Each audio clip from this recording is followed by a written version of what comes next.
Fox Sports. We are Fox. We are FC. Home sweet home. The Royals are back at Kauffman Stadium, where they've won 12 of their last 13 and have the best home record in baseball. Tonight, they begin a 5-game homestand with 3 against the Houston Astros, a rematch of last year's division series. Then the I-70 series begins with 2 against the Cardinals. The Royals hope to stay hot at home on a hot night at home. Next.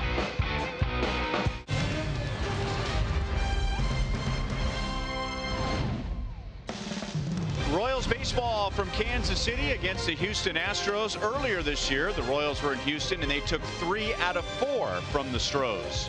Royals baseball is presented by Academy Sports and Outdoors. And coming up before the first pitch, we'll talk about the Astros improvement.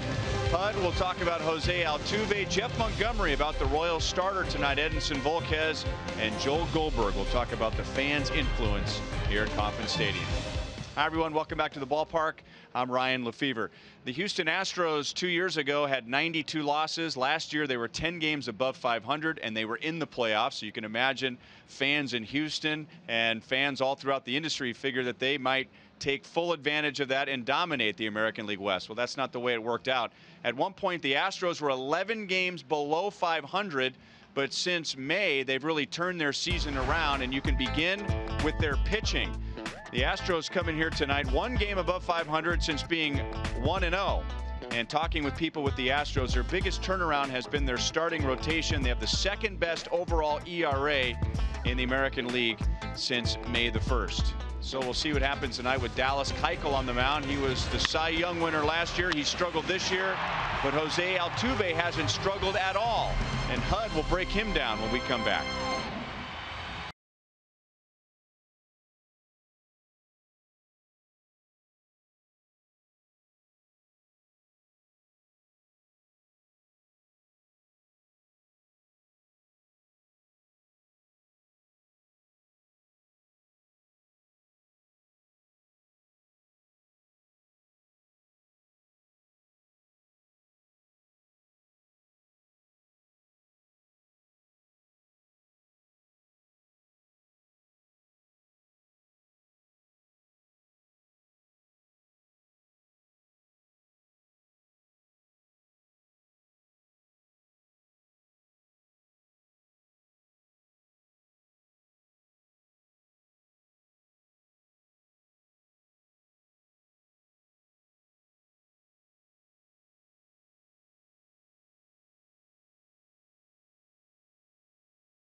Sudler here with you to explain why those Astros are so hot. Ryan talked about that earlier, but they've got one key ingredient on offense that's really been clicking, not just this season, but the last several. Jose Altuve.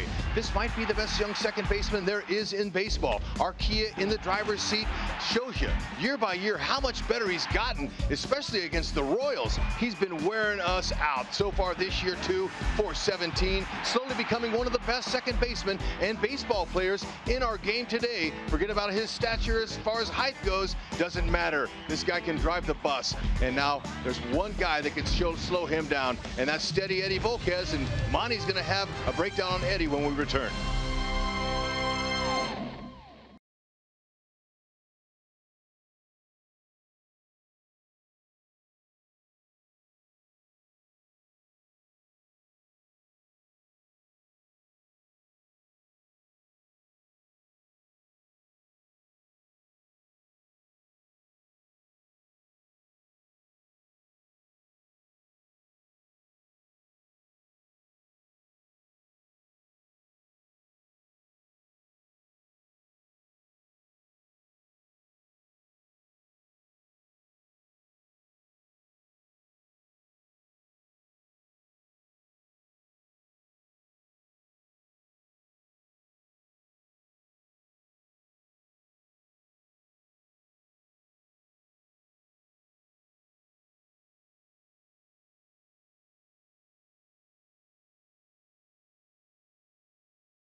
Seven and a half minutes till first pitch, and that man Edinson Volquez will be making the first pitch.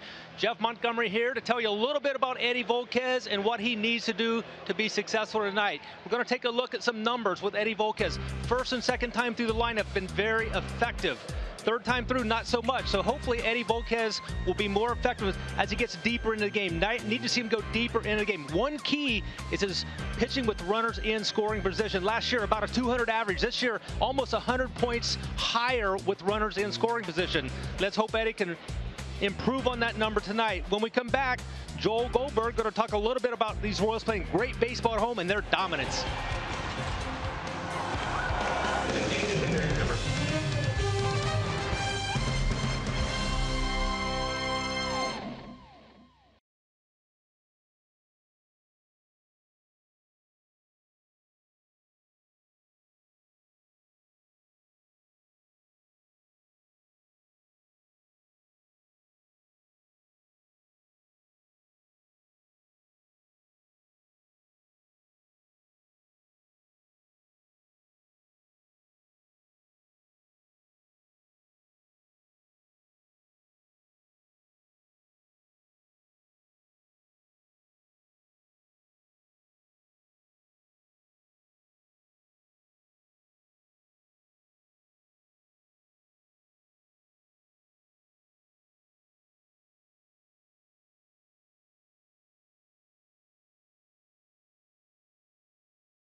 fun, especially at home.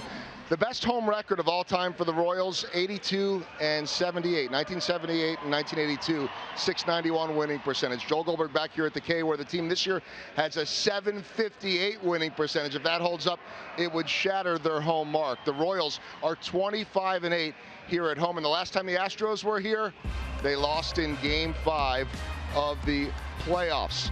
And the fans, they know what a great place this is. They are showing up in record numbers again, just on pace with last year. Over 1 million already through 33 dates. And since losing the Game 1 against the Astros in the ALDS at home here last year, the Royals are 32 and 8, and their players know this is a great place to be. It's great. You know, it's really easy to play in front of these fans, and you know, I think you know, that's going to translate to a better road record when it's all said and done. But we just haven't gotten it done on the road for whatever reason, and you know, obviously our fans help us immensely, but we feed off, you know, things that are said to us and loud noises on the road too. So it's all good. We'll figure this thing out. Just 13 and 25 on the road, but they're home for the next 5, where they're 25 and 8. The first of the homestand coming up next. Ryan and Hud have the call.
She listens to Denny. Makes perfect sense. Yeah. Way to go, Mom. Way to get her set up. Quicket Loans, Rocket Arms, and that'd be a way to describe Edinson Volquez in his career against the Astros. There are only 3 pitchers in history who have made 9 or more starts against the Astros and have never lost. Ubaldo Jimenez, Tim Lincecum, and Edinson Volquez, who's 6-0 in those 9 starts. Yes, he's been dominant, and hopefully we'll see the same Volquez. The 3 really good pitches that he uses all have some downward movement. He can continue to execute those pitches and pitch to contact on the infield. Let his infielders do the work for him. Eddie could hopefully stay in the game longer. That's what they want. And a look at the Astros lineup. They don't get a lot of hits, but they hit home runs. They've already hit 91 home runs this year, but that's only good for 9th in the league in runs scored. They also lead the league in stolen bases, so they hit for power and they have speed. George Springer takes inside. Springer recently was moved to the leadoff spot because of that last category there, an on-base percentage of over .350. He's doing a good job. He's being a lot more selective in that leadoff spot. Deep center field, and Lorenzo Cain leaping up against the wall, and he just missed it. Paulo Orlando hustled over from right, and Springer has a game-opening triple. Great timing by Lorenzo Cain. He can only jump so high, but the way that ball was hit off of Springer's bat, man, I thought that was out of here. Lorenzo, he measured it, got the good hop, just off the end of his glove. Great effort. Ball had a lot of carry on it. Low Cain always giving his best effort when it comes to plays against the wall. Volquez two-seam sinker is the pitch that he needs to stay down. His curveball is a good breaker. He's able to use that effectively, and his changeup is his out pitch against lefties. So the pressure on right away with a runner at third, nobody out, to Marwin Gonzalez. And he takes low for ball one. When we saw the Astros in April, one of the hottest hitters in baseball was a rookie by the name of Tyler White. And Tyler White was the American League Rookie of the Month for April, but that was about the end for him. He really struggled in May and June, and now he's back in the minor leagues. You know, it's a game of adjustments. He wasn't able to make them. They started second time through. They started jamming him inside, pitching him, you know, differently than they were earlier. Once they find you out, and he couldn't make the adjustments, so he's got to go back, get some more hacks in there.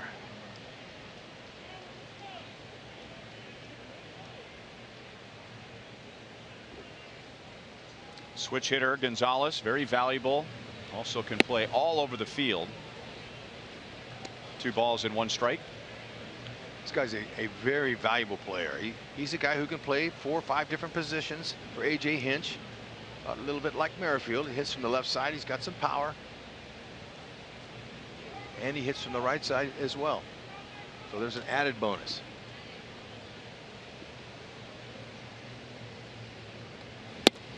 Changeup is up and away. 3 balls and 1 strike.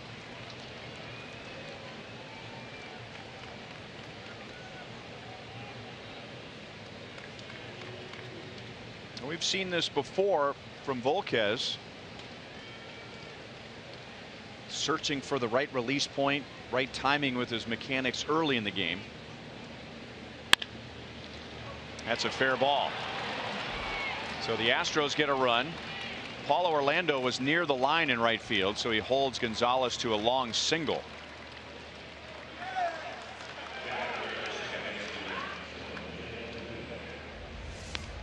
It's a line hugger, 2-seamer up. Hitter sees that ball anywhere up in the zone, he's going to take a swing at it, especially in the situation called for it there with the infielder's back. He's going to just pick up a ribby anyway, but now he's able to sneak it by Haas. Well, it's up to Edison to try to get to his target early. Salvi wants that down and away, and he missed by 1.5 feet, maybe 2 feet.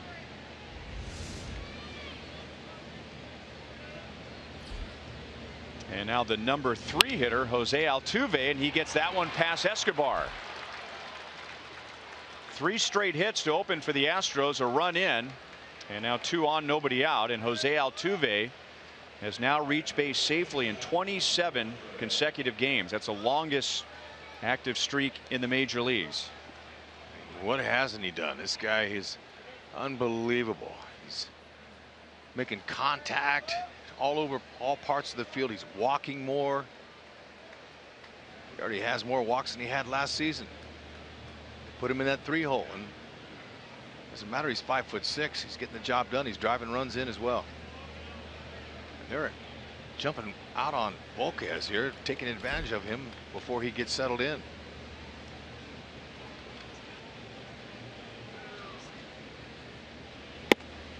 And Correa takes a strike over the inside. Edison's when he's going good, he's pitching to contact. He has induced 9 ground ball double plays this year. He'd love one here.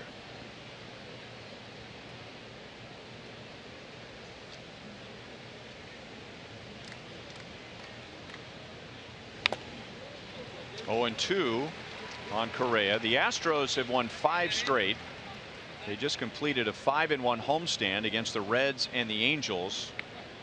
And Carlos Correa has led the way. He had a walk-off hit in one of the victories over the Angels. And he's driven in 7 runs in the Astros' last 3 games. Yep, no doubt about it. It's one of the hotter teams in baseball. We're always going to have to find a way to cool them off. Breaking ball stayed up. Out at second. Going to have to hurry. Not in time. He just didn't hit it hard enough.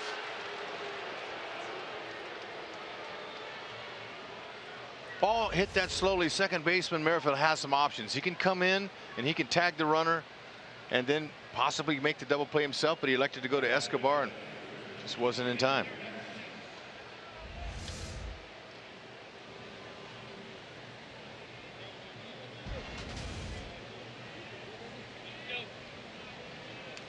Our Ford Royals defense, we're seeing Cuthbert there has been doing a fantastic job at third base, filling in admirably for Moose. Really good defender.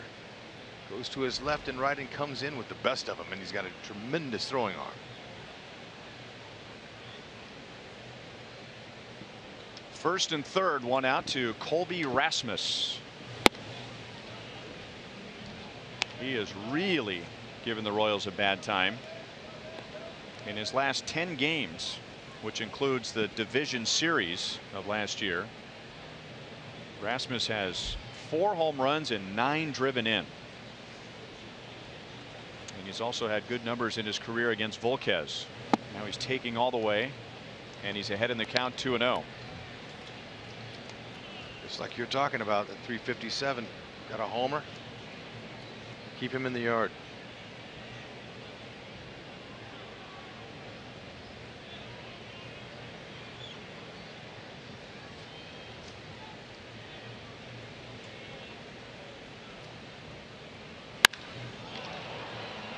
Deep right, and it stays in the ballpark just barely.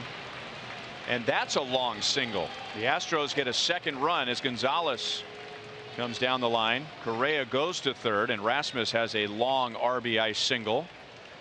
And it's 2-0 as the Astros have 2 runs, 4 hits with 1 out in the first. Well, that's what you do when you're a hitter and you try to get ahead in the count 2-0. You force the pitcher to throw a strike, and again, Volquez's command is not good in this first inning. They're not missing. Good thing that ball had some top spin on it. Stayed in the yard. If he gets under it, it's a 3-run homer. Volquez pitched Saturday against the Tigers, and they scored 2 runs in the first inning, and then Volquez went on to retire 14 in a row. So like I said, we've seen this before. This isn't always a precursor to how the rest of his game is going to go. And then the Tigers got to him later in the game. As Gomez takes a big rip and misses. Gomez has spent a chunk of the season on the disabled list with a rib cage strain.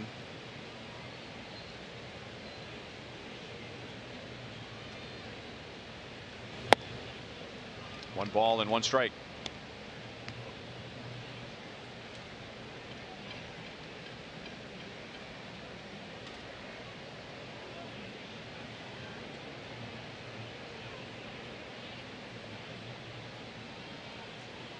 Looks to pull the ball. Volquez got to get back down in that zone. Roll up a pair here. A little 6-4-3. Line to left, and 1 hop to Eibner. It's a 3-run first inning. A noisy 3-run first inning.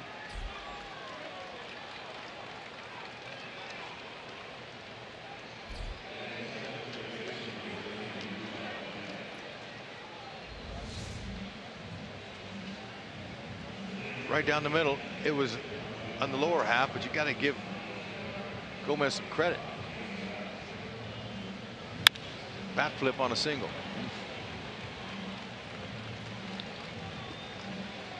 Was able to lift it that way. He had the right idea. The pitch was down. It was out over the plate, but couldn't get him to hit it right down on the ground to Esky. Richie Dower, first base coach. Former Royals third base coach when Tony Muser was the manager. And a solid second baseman for the Orioles in his day. So the 7th man comes up. There is still only 1 out. It's Luis Valbuena with runners at first and second.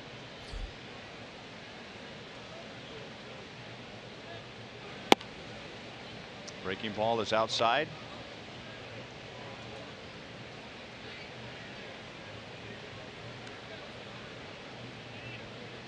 everything's been up. Volquez has got to get that shoulder working north and south with Salvi's glove. Staying on top of the ball and driving down better.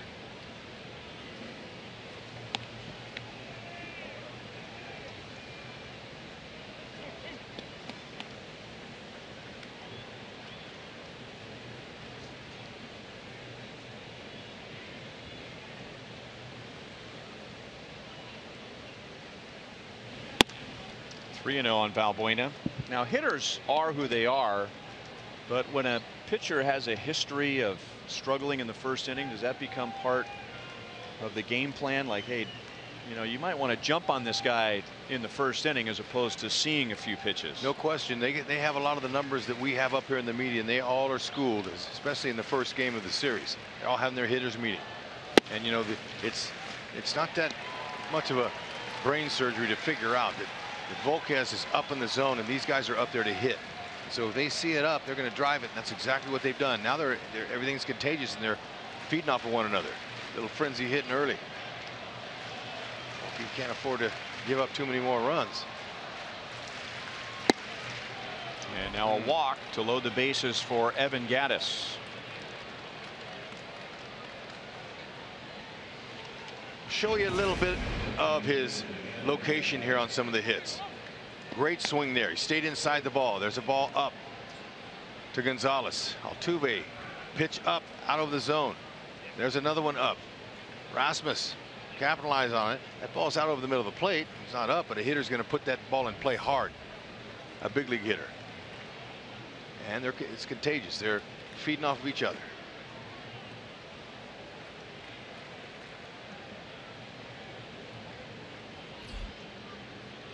The designated hitter, Evan Gattis. There's a breaking ball for a strike. You know, looking at those replays of this inning, balls were hit hard, but if Gonzalez' ball is hit a foot or two to the left, Hosmer's got it.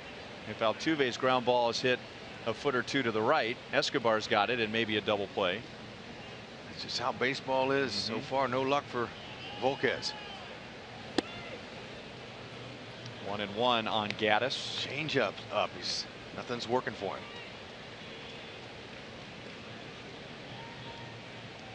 You make a mistake and this guy's guessing the right pitch, you can send Volquez to the showers before even getting out of the first inning.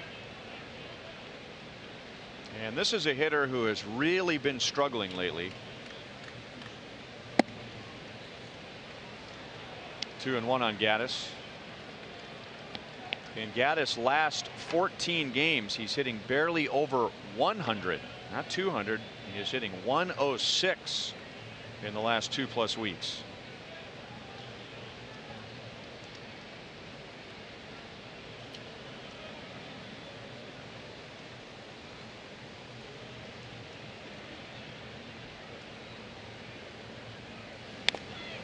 Got it in on him. 2 balls and 2 strikes.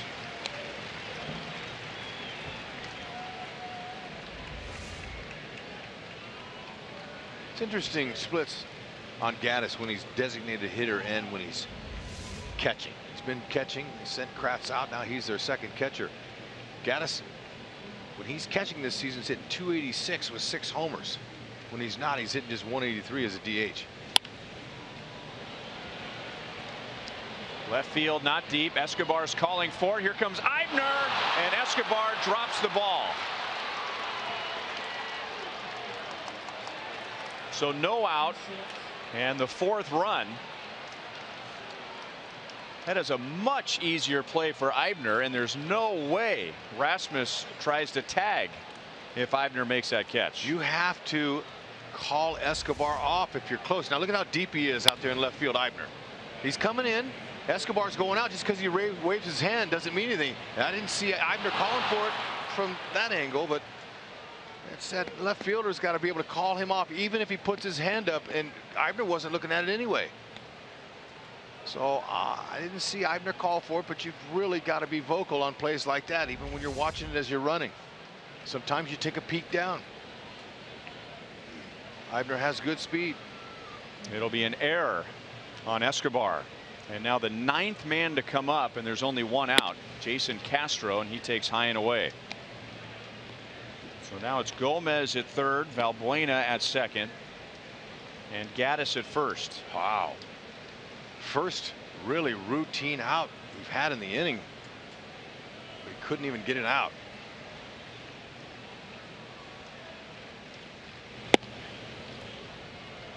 Two and 0. Let's take a look and see if Eibner's calling for it. It looked like he's saying I got it there, but you know what? Nothing since. And when you get closer, you have to make sure. I mean, you just yell as loud as you can, and our crowd wasn't drowning him out. You know, Escobar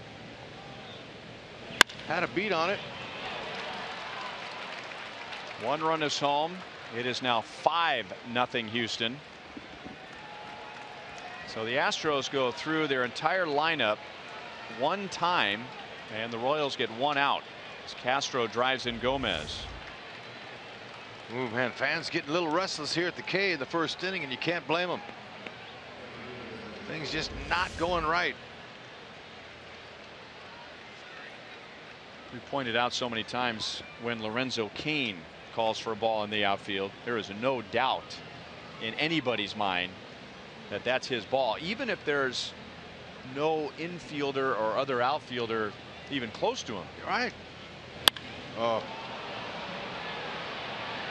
That is a grand slam and a 9-run top of the first inning. Wow.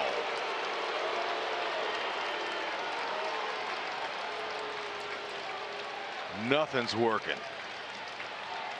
Even the get me over curveball got hammered. Oh man, it's way too early to wave the white flag, but the Houston Astros are enjoying an incredible outburst on Volquez, who's right down the middle. Got to credit the Astros for their hits. Volquez, well, just not able to hit his spots early. Haven't seen him get lit like this ever. Well, he sat right on that. You could tell he got some backspin on it. Springer, by the way, has the 2 most difficult hits out of the way going for the cycle.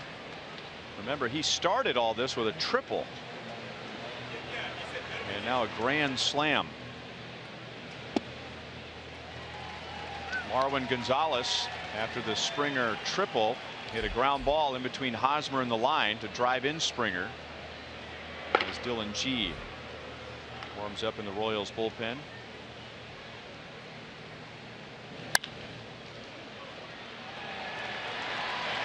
That is out number 2. 6 batters reach safely in between out number 1 and out number 2.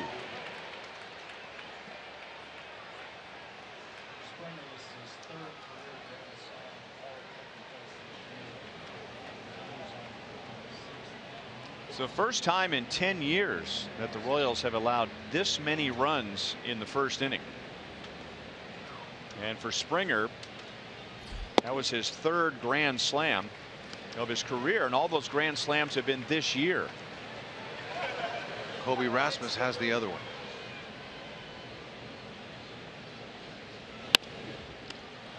And after all that, the inning ends on a half swing comebacker to Volquez.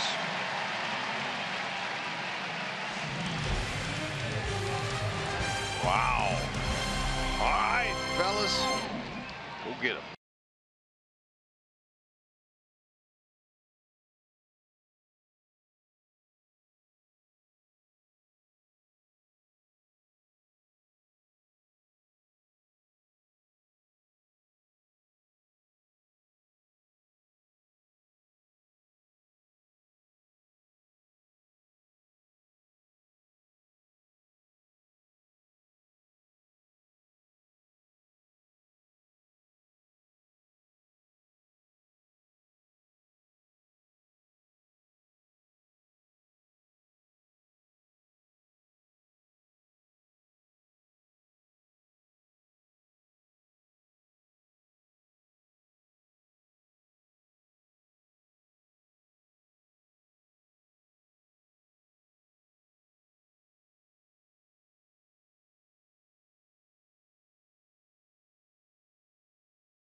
runs on 7 hits in the top of the first inning. George Springer hit a grand slam for the last 4 runs. So here come the Royals.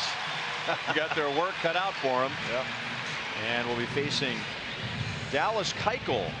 And it's been a struggle for Keuchel coming off a Cy Young 20-win season last year. He's almost allowed as many earned runs to this point than he did all of last season. His ERA is 5.32 compared to 2.48 and a high slugging percentage, 434 against Keuchel. And he's in with a strike to Whit Merrifield. He's 3rd in the league in runs allowed. Hey, look, if you're going to get on somebody, get on him early as well. Keuchel, he's very crafty. Fastball, slider, curve, change. He's going to cut it. It's more of a cutter. He's going to pound the righties in with those cutters. Got some sink, a little bit of sink, 2-seamer. Fair ball. And that's a single as Springer was shallow and near the line. Whit Merrifield has the most hits in Royals history in a player's first 30 games, and this is game number 31 for him. I like how he led with that bottom hand. Saw the pitch outside, he just went ahead and kept that bottom hand in close and went with a pitch. Springer did a good job of playing him towards the line. Didn't try to do too much. Just barely got it in play. That's all it counts.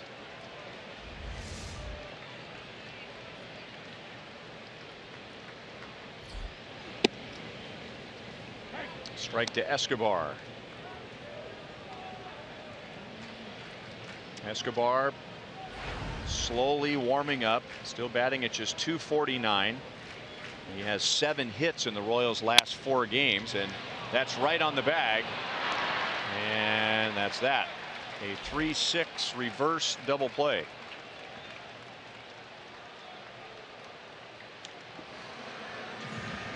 Not much you can do on that one. Escobar tried to follow Merrifield. Marwin Gonzalez, using his middle infield skills, is just turning fire. Off balance. Gonna touch the bag there. Needs a tag. Able to throw from different angles, and Merrifield knew he was not gonna make it in there safely.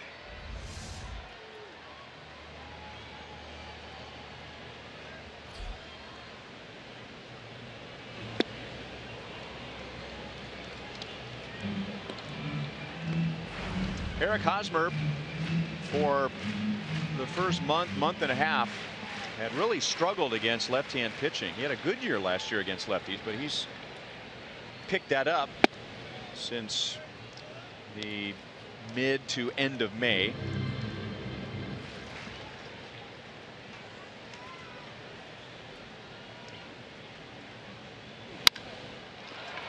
Tough hop for Altuve. And that's out into right field. So another hit for Hosmer against left-hand pitching. And that'll be a base hit ruled by David Boyce. So there you go. Before May 27th, Hosmer is hitting just .154 against lefties, and now since that date is hitting .400, and he adds to that with a 2-out single. He's been. I talked to him several weeks ago when his average was down low against lefties, and he said it's going to come up. I'm going to get him. I'm just trying to work on keeping my shoulder in. I've seen a lot of these guys that I'm facing before, and I have no doubt about me bringing up my average there. And so far, he's doing it. Speaking about left-handed hitting, Renzo Kane, man, he knows the lefties pitched, and his bats just start vibrating in the bat bag. I mean, they're like saying they're jumping out of that bat bag. Raking. 407 against southpaws this year with 3 homers. That is the best in baseball. 407 versus lefties.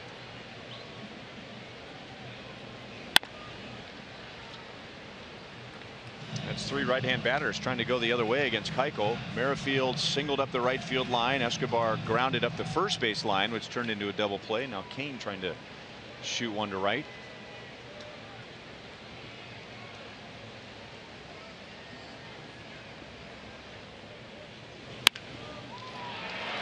Diving play at short by Correa, and that's the inning. So the Astros get a couple of good defensive plays from Gonzalez to start the double play. Now Correa taking a hit away from Kane. Young man's got some skills.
Royals baseball is brought to you by Dodge. Visit Dodge.com or your local dealer today.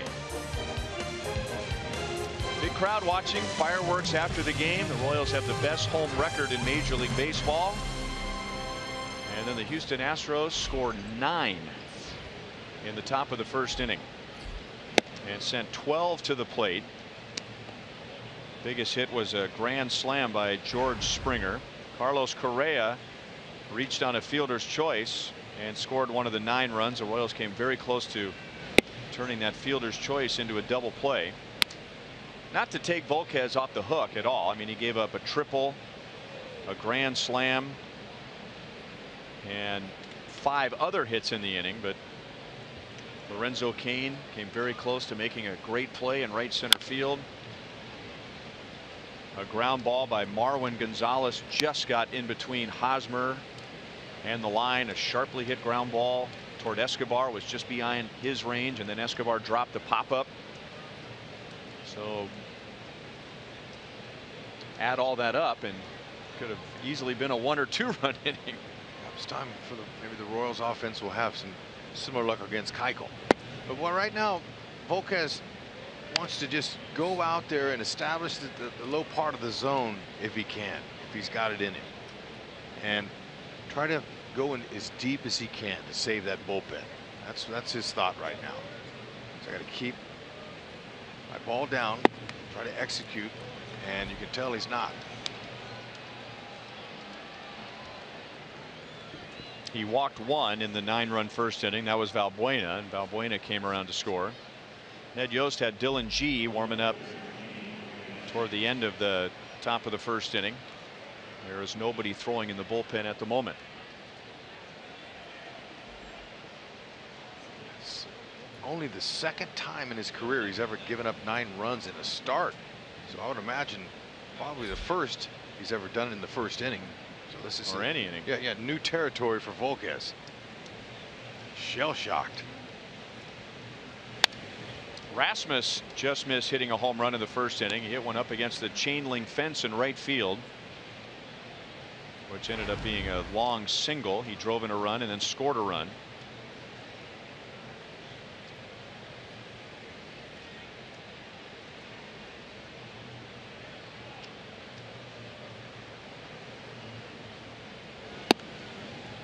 One ball, 1 strike.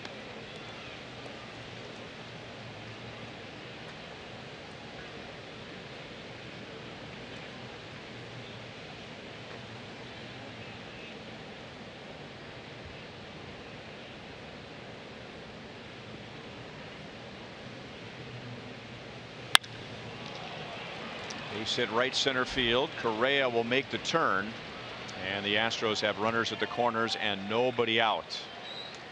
And it is so quiet at Kauffman Stadium, even with this big crowd, that even up here in the booth we can hear the phone ring in the Royals bullpen out in left field. And it rang last inning, as it should. But you know, Ned Yost's going to give the veteran benefit of the doubt and let him go back out there and see if he can settle in a little bit, but it doesn't look like he has it tonight. Dylan G was up last inning. It shouldn't take him much longer to get warm.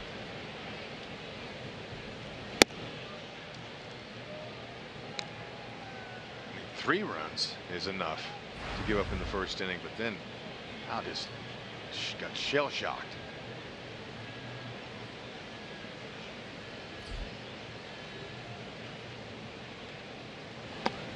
Two 2-0 on Gomez. He singled, drove in a run, and scored in the first inning. Obviously, Volquez having some issues with his front shoulder, not from an injury standpoint, but the fact that he's not lining it up in north and south. He's pulling off. He's going east and west, or excuse me, he's going west with that. And whenever that shoulder goes out, that ball stays up. It's very hittable, and hitters can see it. Wow. Gomez almost dove into that.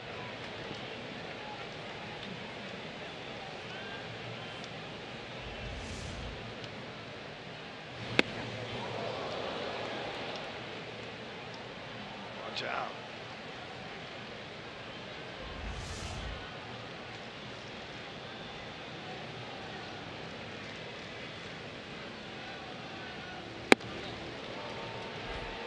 And now another walk.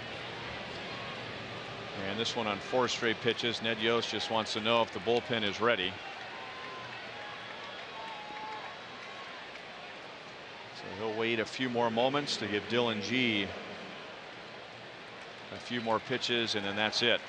So 9 runs in the first inning, 2 walks in the second inning. So one of 3 pitchers all time to face the Astros 9 or more times and never lose to them. Volquez was 6-0 in 9 starts against Houston, and he gives up 9 runs in the first inning, and now will depart with the bases loaded and nobody out in the second. I think the Astros wanted to put an end to that streak in a big way. So Dylan G is a second inning Chevy call to the bullpen.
Local Kansas City area Chevy dealers. Visit for great prices on the all-new 2016 Malibu.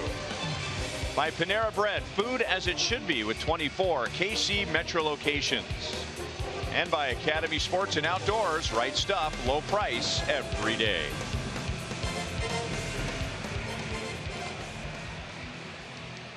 Edinson Volquez gives up 9 in the first inning, and now departs with the bases loaded and nobody out in the second.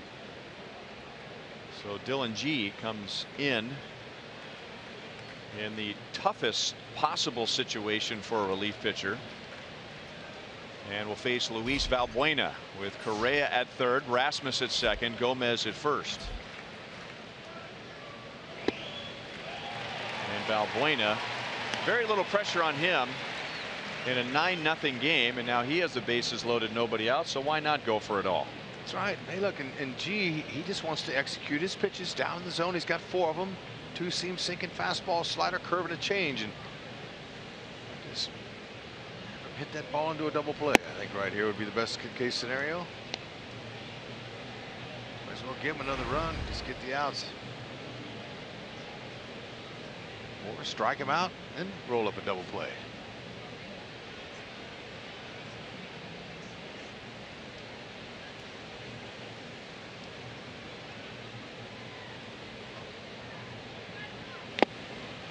One and two. Valbuena looks like he hurt his back on that swing. Just above the belt. And after he took the swing, he walked out of the batter's box. Maybe he felt a little twinge or something.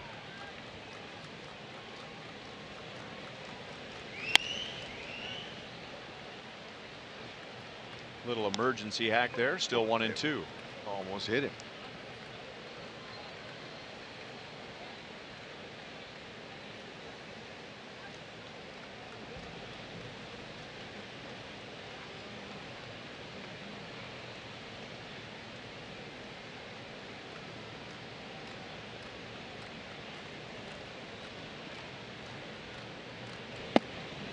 Two balls, 2 strikes. In 1+ innings, so 1 complete inning, and now 3 batters into the second. The Astros have already had 12 base runners.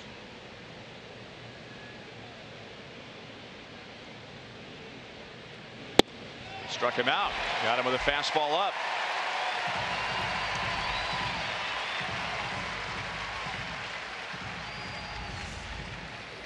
Worked 2 times before, might as well stay there again. And Valbuena again holding his lower back. Might having some kind of issue there, but maybe the best case scenario is going to happen. Strike him out, roll a double play. And A.J. Hinch was the first one to greet Valbuena when he came down the stairs. So now Gattis with the bases loaded. Now Gattis came up with the bases loaded and 1 out in the first inning, and now he bats with the bases loaded, 1 out in the second inning. This was the killer right here. This was a 3-0 game with 1 out.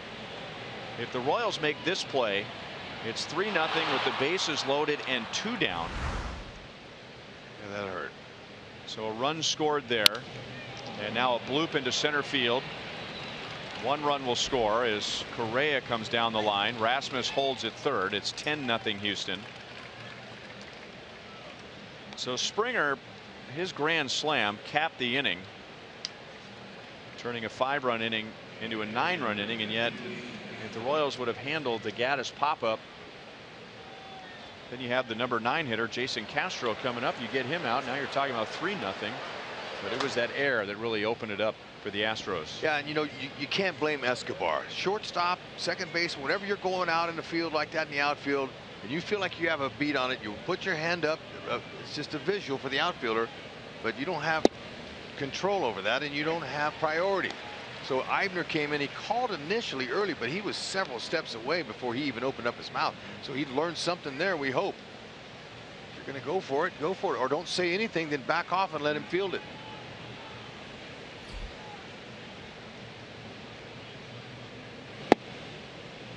One and one on Castro.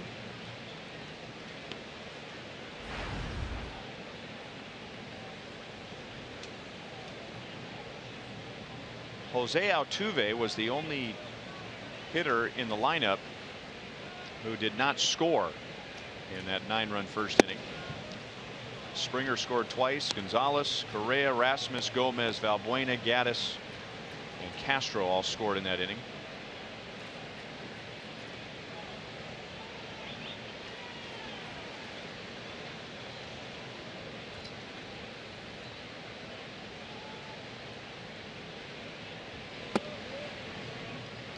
3 balls and 1 strike.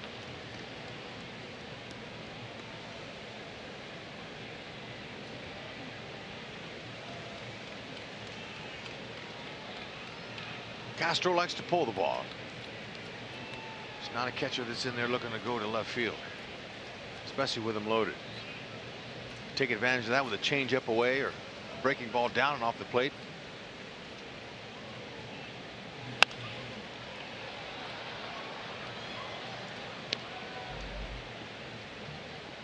He loses grip on that swing. Like he might have.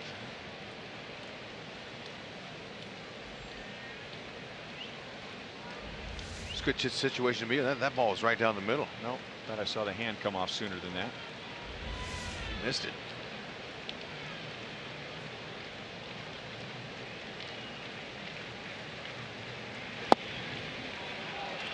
Bases loaded walk to make it 11-0. Rasmus comes down to score. 3 walks in the inning. That's the first by Dylan G. And here's George Springer, who tripled leading off the game, and then later in the same inning hit his 3rd grand slam of the year.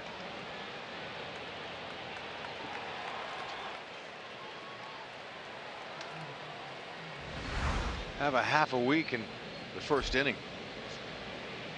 Man, or a full week as far as ribbies.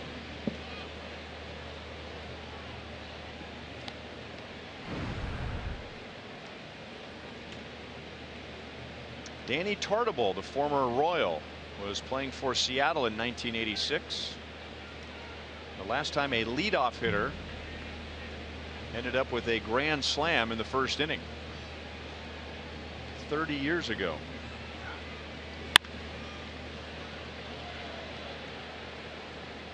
"11 runs charged to Volquez, and that ties a Royals record. Most runs allowed by a starter.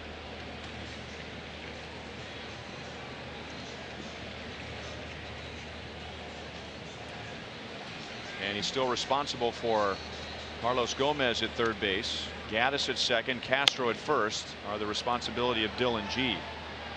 Other pitchers in Royals history allowing 11 runs in a start: Brian Bannister, Zach Greinke 4 years before he won the Cy Young, Jeremy Guthrie, and Luke Hudson.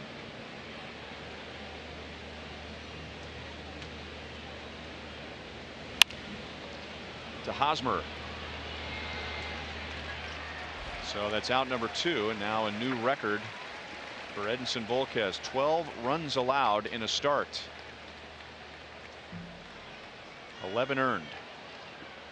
And George Springer has driven in 5 runs in the first 2 innings of this game. Man, he's going to be off to a career night, especially as early as this one is. All he needs is a single and a double for the cycle.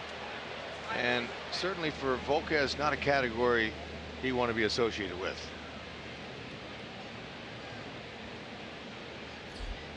That's baseball, even though it's not the baseball you want to see. It happens.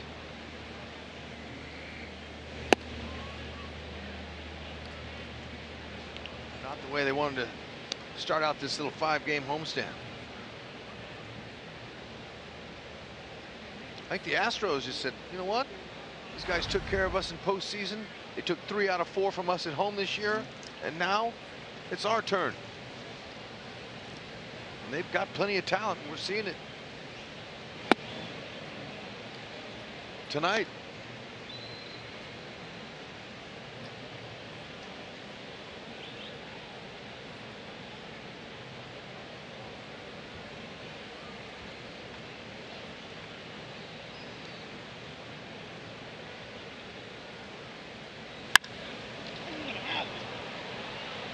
High and deep into right center field, but playable for Paulo Orlando.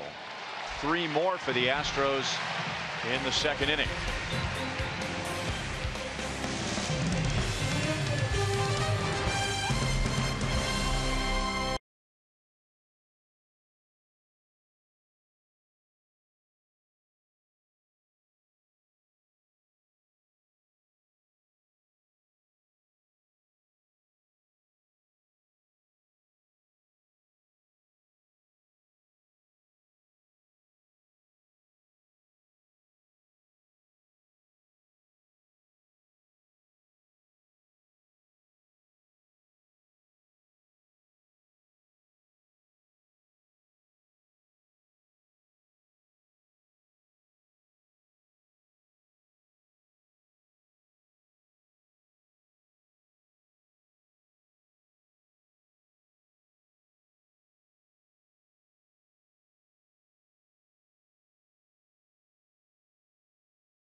Salvador Perez throw is on the money.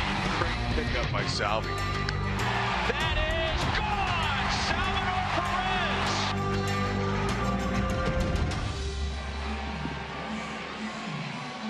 Perez. And Salvi leads off the bottom of the second inning as we take a look at our Kubota power stats.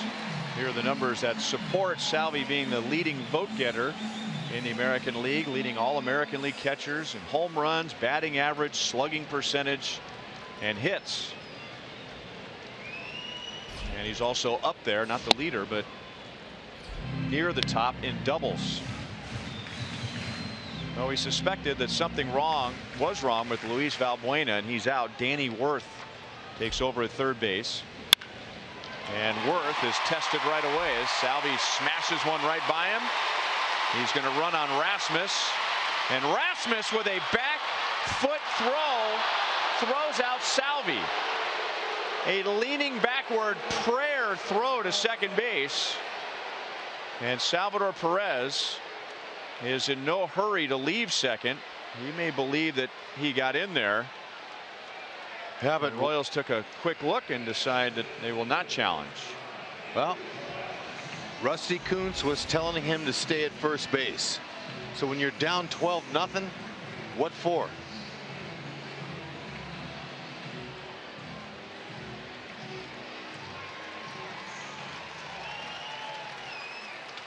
Well, Altuve missed the first time around, and then it looked like he tagged him as Salvi's foot got on the base, but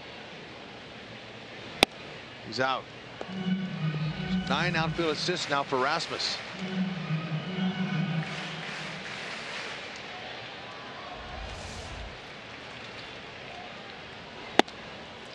Rasmus is an athlete.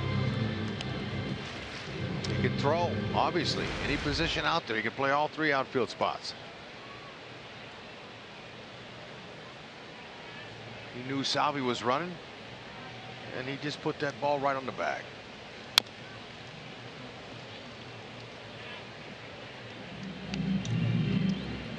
Well, the last time these two faced one another provided us a memory that resulted in a bobblehead.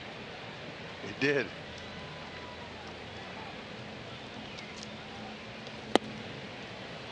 Two and two.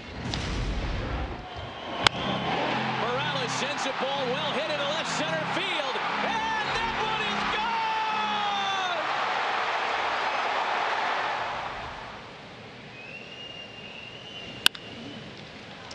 gone. Easier play for Danny Worth, and he throws out Kendrys Morales. Keuchel pitched a gem against the Royals in Houston. It was game 3 of the division series. He held the Royals to just 1 run in 7 innings. A game, by the way, which was started by Edinson Volquez. The Royals had that miracle comeback in game 4. And then A.J. Hinch used Keuchel out of the bullpen in game 5. The Royals had a 4-2 lead when Keuchel came on in the 8th. And that was a 3-run home run hit by Kendrys Morales, giving the Royals a 7-2 lead. And the man at the plate, Paulo Orlando, made the catch up against the right field fence for the final out in the 9th inning, sending the Royals to the championship series against the Blue Jays. That's well hit into right center field. Gomez is on the run, and that's down.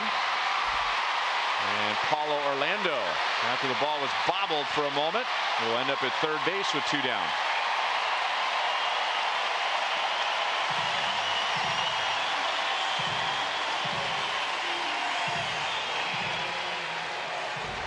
It's a good opportunity to watch Paulo run the bases.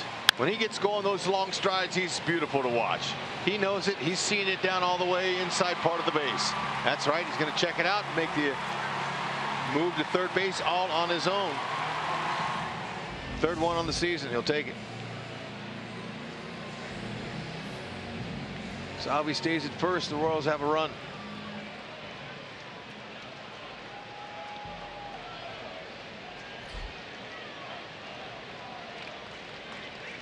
And now former college teammates Brett Eibner and Dallas Keuchel. Let's go to Joel. Yeah, when he got his first big league hit earlier this year, he got a text message from Dallas Keuchel. That rotation at Arkansas was Keuchel on Fridays, Drew Smiley on Saturdays, Brett Eibner on Sundays. He came in from center field where he usually played. Said he didn't realize until yesterday that Keuchel would be the starter, and started to think about it. Says he hasn't faced him since intra-squad games back in college, but a reunion here, and he would love to at least win some bragging rights.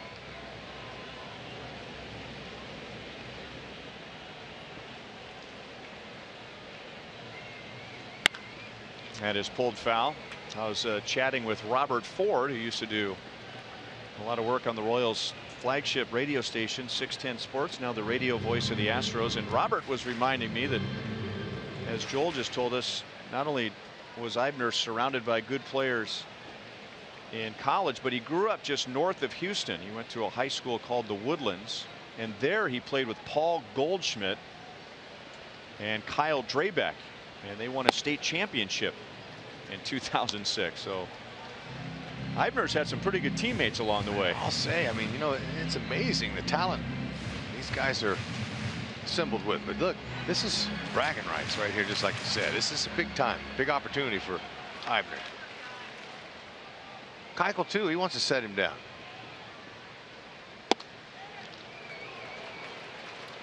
Three balls, two strikes.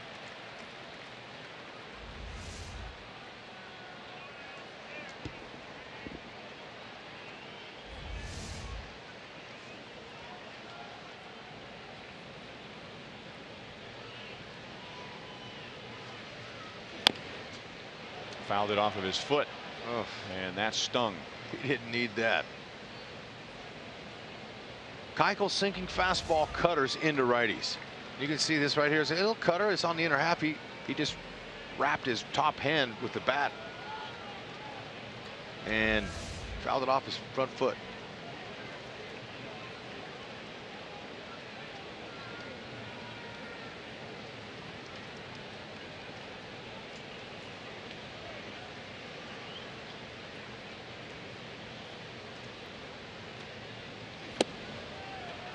Inside for a walk. So it's a shame the Astros have done so much on offense already, because the Royals already have 4 hits and 5 base runners against Keuchel in just an inning and 2/3. Yeah, it is. But you know what, though? There's a lot of time in this game. What they can do is get Keuchel in trouble at some point tonight early and get into their bullpen. We apologize about that. That's Joe West. Some might say it's his better side. Joe's been in the game a long time. I'll go down there and tell him what I said. He'll laugh. Why do I have a feeling that he will already know by the time you go down there and tell him? Ah, he's a good guy. Country Joe.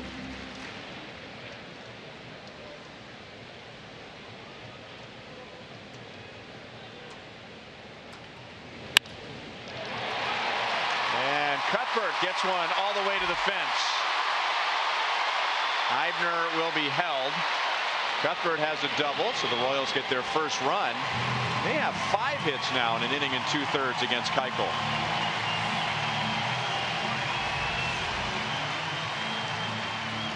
Like a slider down, Cuthbert just dropped the head of that bat right on it. Ooh, that's a good stroke. Leverage that lower half. You see the back leg bending, reaching down to it, and just letting the bat head do the work. Ball skipped on Rasmus.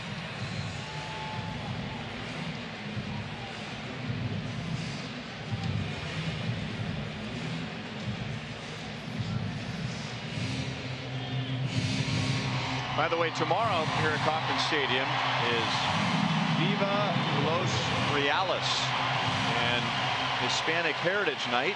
And next half inning, when the Astros come to bat, Royals Hall of Famer Cookie Rojas is going to join us here in the broadcast booth. Breaking ball, strike two. Whit Merrifield. He singled up the right field line in the first inning. Nobody has more hits in Royals history in their first 30 games than Whit Merrifield. He has also scored the second most runs in Royals history in the first 30 games of a career. 1 ball and 1 strike.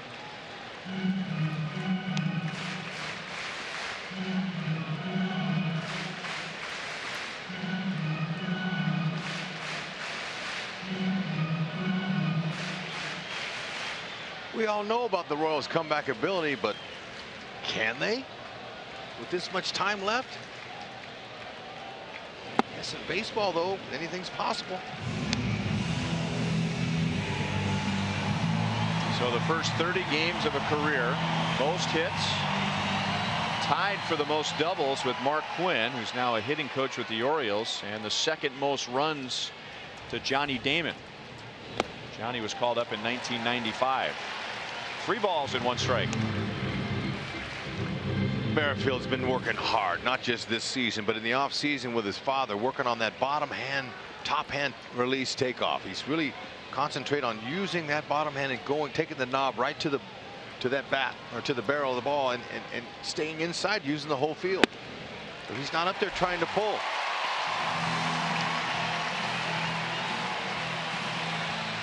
That's Keuchel's second walk, both in this inning, and they're loaded up for Escobar. Royals' biggest comeback to win. They've had a comeback which I think was 12 runs against the A's when the A's won their 20th consecutive game. The Royals came back after being down by 12, but the A's ended up winning. But the biggest comeback in Royals history to win is 9, down by 9, and then winning the game. Have Holtze look that up. I think it was 12. So bases loaded for Escobar, and a fastball paints the inside edge. No balls and 1 strike. It was 11. Thank you, Holtze. The Royals are down by 11 in that game at Oakland when Scott Hatteberg hit the walk-off against Jason Grimsley, which was a big scene in the movie Moneyball. Outside, 1 ball, 1 strike.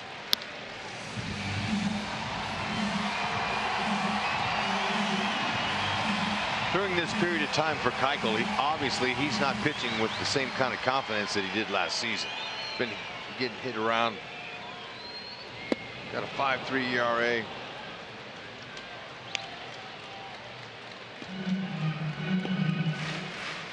He's going to try to get Escobar to swing out of the zone. That cloud cover has really been a blessing. Hot day in Kansas City.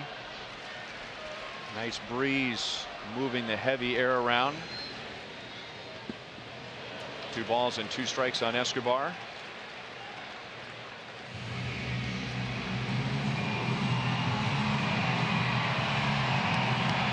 Escobar has hit safely in 8 of his last 9 games.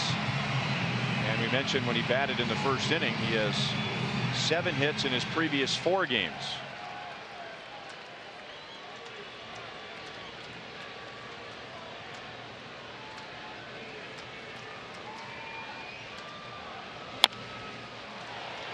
Castro in time to end the inning. The Royals get 1. We'll visit with Cookie Rojas when we come back for the top of the 3rd inning.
Los Reales celebrating Hispanic heritage here at Kauffman Stadium tomorrow. Before the game, there will be live theme music and dancing in the outfield experience, and local authentic Hispanic restaurants going for the title of Best Salsa in KC. That is tomorrow with Game 2 with the Astros. And as we mentioned before the end of the last inning, that Royals Hall of Famer Cookie Rojas is here. Good to see you.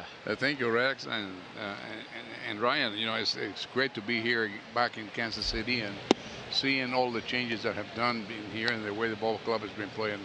It's great to see it. When was the last time you were here? I think 2 years ago. With Remember the Marlins? Yes. No, it was because of the All-Star. I think it was 2 years ago. Is that correct? For the All-Star game? Yeah. How about if I tell you that that was 4 years ago already? Yeah, my God. Time flies. It sure does. I've heard, going back to my early years with the Royals, Denny Matthews and Fred White, anytime the Royals were down big, maybe not this big, would tell the story about a game in Milwaukee. The Brewers had a huge lead, and I believe there was a day game the next day, and Whitey Herzog started taking guys out and sent them back to the hotel. And well, we had a day game the next day, and he was trying to give some rest to some of the guys that were playing every single day. And all of a sudden, we started getting close, and all of a sudden, you know, he was starting to worry. Really, he had enough guys in the dugout to keep the game going. We tied the game and all that, and I don't think he'll ever do that again the rest of his career. And this was before, you know, all the games were televised, and so the regulars were hanging out in the lobby of the hotel, and the bus shows up, and the regulars couldn't believe it when the guy said, "We came back and we won that game." Yeah, no, you didn't. Absolutely. Yeah, right. Well, it's like here right now. You know, you got a 12-1 game going on right now, and but then if you can score a little bit, 4 or 5 runs, you know, you're still back in the ball game. Because this ball club can do it in a hurry, but you know, I think it got out of the hand of Volquez in the first inning.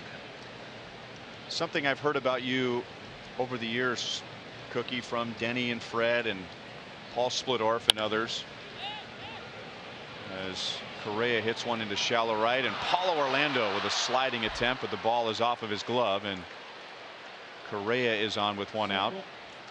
But when that team in the early 70s going into the mid 70s really needed a leader, they needed some guys that had played for a while, and you had 8 years of National League experience, that aside from everything that you did on the field, that you were one of the glue guys in the clubhouse for a team that became a model organization in the mid 70s. Well, if you remember, this was an expansion ball club that just got the franchise, and they wanted to have an experienced ball player to come in and help all the young players that they had. You know, one thing that they did very well is the fact that when they drafted a lot of young players. And I believe that was better than just drafting older players that have been around for a long period of time. So when they traded for me from the Cardinals in 1970, I talked to Preston Gomez, and you remember him. Yeah. You know, for many years he was one of my tutors all around of baseball. I called him and I said, "What about Kansas City? I mean, I've been here now with the Cardinals and the Phillies, good ball clubs." And I says, "Hey, this is a young club with a lot of talent, and Cedric Tallis wants to have a player like you that can really take this ball club and help him a little bit." Cookie, what was it like working for you and Kauffman? Well, Ewan was a very special man. You know, question about it, what he's done for the city and everything else. And he had the academy in Florida, which I thought it was a great idea. He sent me down there when I broke my ankle, you know, to get it fixed. And at the same time, he says, "Hey, I want you to go over and look at the academy. Let me know what you see." Well, we did. We went over there, spent 2 weeks, and came back, and I said, "Listen, I think you have the greatest idea in baseball in a long period of time. But there's one thing little that is wrong." And he said, "What is that?" I said, "We try to convert players from other sports into baseball. And that is very hard to do. But if you give your scouting an opportunity to go out and see the best players, sign him. I mean, they see a player here and there that has the ability, but it'll take him a little longer to develop. Sign him and send him to the academy." He says I was crazy. So that was it. Yeah, but Cookie, you were looking for athletes back then. That's right. Athletes make the game of baseball go. No question. There's no question about it. But it's hard to come back right now to convert, let's say, a guy that is a tennis player into baseball, or a guy playing golf into baseball. It's not the same thing. You had to have people that are playing the game that they are small and little league and develop into the game itself. And if you have the ability to be professional player, then you start learning how to get up to the big leagues. It's not easy, but if you have the academy that can really help those kids develop, it'll be a lot easier with guys that play the game against guys that from other sports. It's kind of like the Urban Youth Academy that the Royals have put together this year, right here in the heart of Kansas City. And how did it go? Oh, it's going great. And that's exactly right. That's the same thing we're talking about. That's what happens. I believe more than anything else right now, if you go ahead and develop in the minor leagues and maintain good young players, giving them the opportunity to learn the game right instead of rushing some of the kids up to the big leagues, I think that you have great success. If you go back to the old organization, the Dodgers, the St. Louis Cardinals, the Cincinnati Reds, the New York Yankees, all of those clubs went down to the minor leagues and keep on developing these players, giving them the opportunity to really become a major league player in the big leagues. But if we keep rushing those kids, sometimes we miss them, and sometimes we lose them because they lose confidence in themselves. Before we get ahead of ourselves, for fans who are coming out tomorrow, what's your role going to be with Viva Los Reales tomorrow? I'm going to have the opportunity to be with them in KYYS radio, 1250 dial. We talk a little bit about baseball in Spanish. Okay. To span the sport around the city of Kansas, the state, and Missouri, every place that we have people that know the game well, that they haven't been able to come down to see it personally. But if they can go ahead and turn the knob on that radio and seeing what is happening here and follow the Kansas City Royals, who is a great ball club, great contending organization that have done a great job here the last few years, and I think it's great. And if you like to then salsa, tomorrow you have the opportunity to taste all the salsa that we can make here in all the restaurants that have a Spanish food. Rex and I were confused for a couple of years. We thought the salsa competition was a dance competition. But, as Gomez. So you were practicing before. Huh? Yeah. Well, speaking of Cookie Rojas stories over the years, and this kind of ties into salsa, maybe it's a stretch, but when you guys won the division in 1976, was it you and Freddie Patek who went for a little dip out in the fountains? Sure. When I came over in 1970 and we came finally to this stadium here, because before we were in Municipal Stadium, I said, if we win the division or win the whole thing here, I'm going to jump in that fountain in center field. So the last day of the season, there was 30,000 people here in the stadium, and the game was over. People didn't left, just stay there sitting, and they put the cameras on us in the dugout, and I started taking my shoes off, and of course the people started going crazy. So I'm going over to walk down the line in left field, and Freddie says, I'm going with you. He says, come on, let's go. We walk all the way to the foul pole, got on top of the fence, and walk all the way around to the middle of that center field fence. We turn around, say hello to the fans in here, and we jumped in. And this place went bananas. And I said, well, if I said it and promises, I did it. That's what it's all about. Oh, that's awesome. Now, was the fountains lit? They probably didn't have lighting in them like they do now. Well, we talked to George Stoma, one of the best groundkeepers there is in the world. And we told him that we were going to do that. So he had to go over and disconnect all of the electricity and the water and all that. You bet he did. Otherwise, you would have had a soggy cookie. Cuthbert over to first, and that gets Danny Worth to end the inning. Well, great to see you, Cookie. It's always great to see Victor when we play the Angels, and looking forward to you participating tomorrow. Cookie. You bet. Thank you so much for coming Thank you for the opportunity. All right, Royals Hall of Famer Cookie Rojas, bottom of the third, 12-1 Houston.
seed at tonight's game is Vanessa Zarur Hargrave.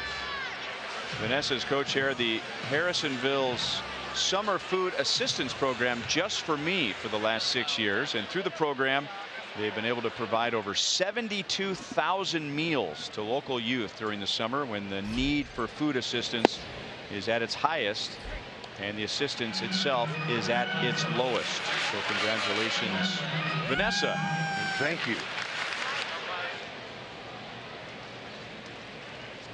If you're just tuning in and you see the score and you say, what happened? The Astros scored 9 runs in the first inning. George Springer hit a grand slam to cap the 9-run inning, and then Houston added 3 more in the second. And the Royals have 1 run, 5 hits, and they've reached with 2 walks against Dallas Keuchel. Hosmer, Kane, and Perez will bat in the bottom of the 3rd inning.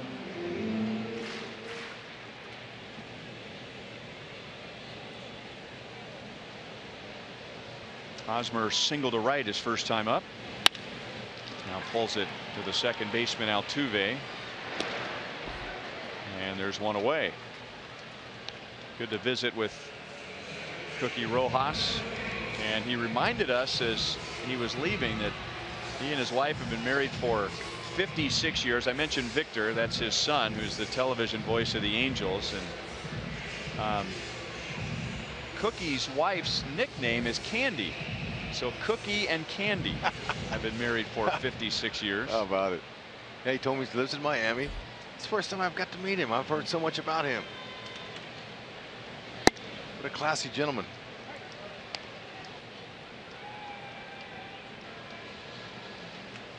Kane grounded out. It required a diving play at short by Correa in the first inning. Now no balls and 2 strikes. We remind you, as you enjoy a cold one, to look forward to Miller Time later in tonight's game, brought to you by Miller Lite.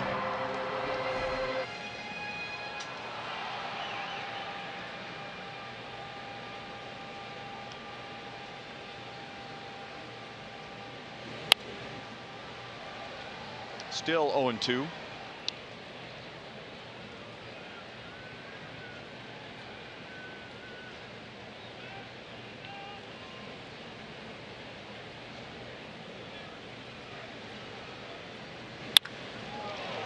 Off the end of the bat, Rasmus started back and now comes up to make the play. 2 down in the bottom of the 3rd.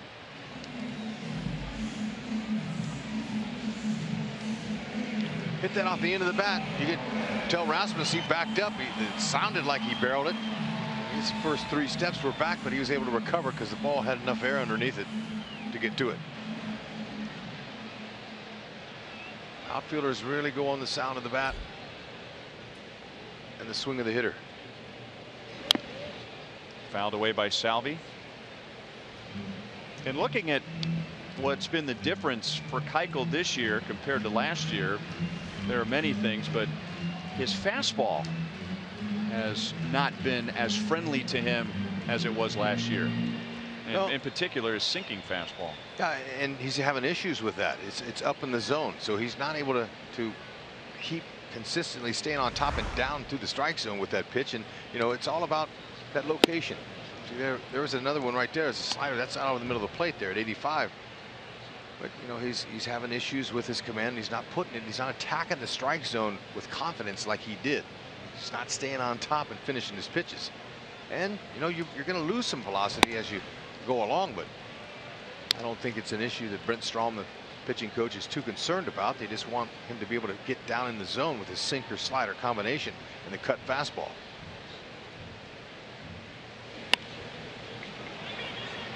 Little golf swing. Correa makes a play at shortstop, and the Royals go down in order in the bottom of the 3rd.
They scored 9 in the first inning. T-Mobile with our greater coverage of baseball. Tampa Bay has lost 7 in a row, and in our division Cleveland's won 6 in a row. They are at Detroit. The Tigers have won 4 in a row, so 2 of the hottest teams are in the Central Division. And the Tigers have not beaten the Indians yet this year. They are 0-6 against Cleveland. They're in the bottom of the 7th inning. Cleveland at Detroit. And Cleveland has a 7-3 lead as Evan Gattis leads off against Dylan G. Gattis reached on what could have been, and I don't know if there is a play of the game when you have 12 runs in the first 3 innings, but he reached on an error which really turned the top of the first inning around, and then had an RBI single in the 2nd inning. Here he grounds out to WHIT Merrifield, and there's 1 down. So how did Cleveland get to a 7-3 lead? Here's a premier Northtown Mazda game break. Stephen Moya diving into right center field, misplaying a line drive by Lonnie Chisenhall, and that was with the bases loaded, and cleared the bases against Jordan Zimmerman. Danny Salazar started that game for the Indians. Oh, it looked like he had a beat on it, then whiffed it. Hopefully didn't get hurt. Looked like he landed on the shoulder awkwardly. Oh well, the Royals are 21-11 against the Central, and Cleveland's 21-10. So both teams, when it comes to winning games in the Central, are by far more dominant than Detroit, Chicago, and Minnesota. Tigers are 12-13 against Central teams. So, you know, it's important that you play every team the best you can, but especially in your own division. 2-0 on Jason Castro. He has 2 RBIs tonight. Well, many things can happen between now and the final 3 regular season games. However, the final 3 regular season games with the Royals will be here against the Indians. Castro thought that was ball 4. It's 3 balls and 1 strike. September 30th, October 1st, and October 2nd here at Kauffman Stadium to wrap up the regular season against Cleveland.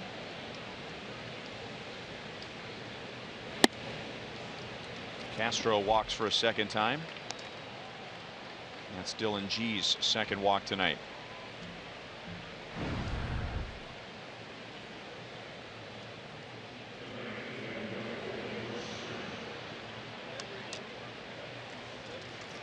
Don't forget to take full advantage of our Royals Memories program. You can choose amongst a variety of unique opportunities, such as a photo on the field, watching batting practice, and delivering the game ball. All experiences are available for purchase each game through the MLB.com ballpark app. Sounds like it's interesting. Deliver the game ball.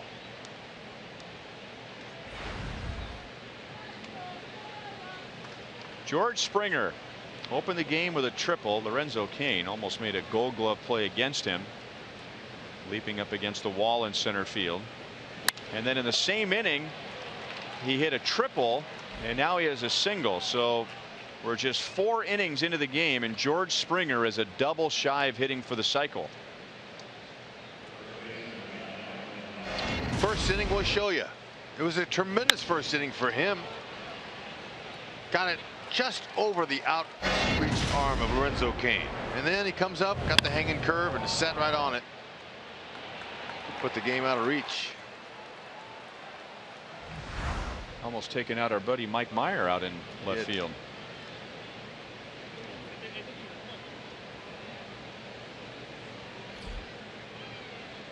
Putting the game out of reach in the first inning? Hard to say that.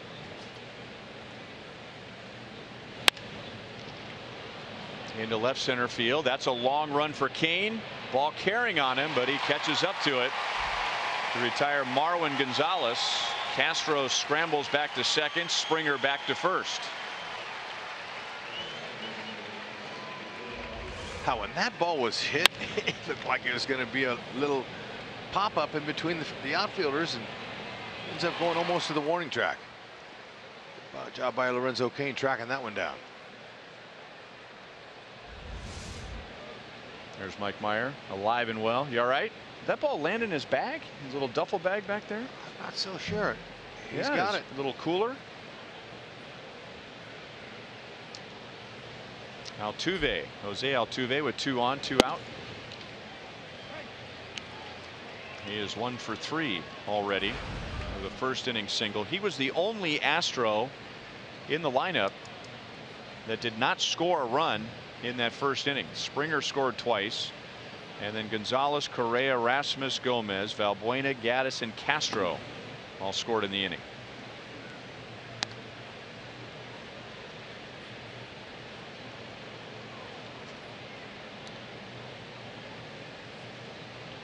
As Altuve bats with 2 down here in the 4th inning. This is the 15th opportunity already for an Astro to hit with a runner in scoring position. They came in tonight hitting .256 as a team.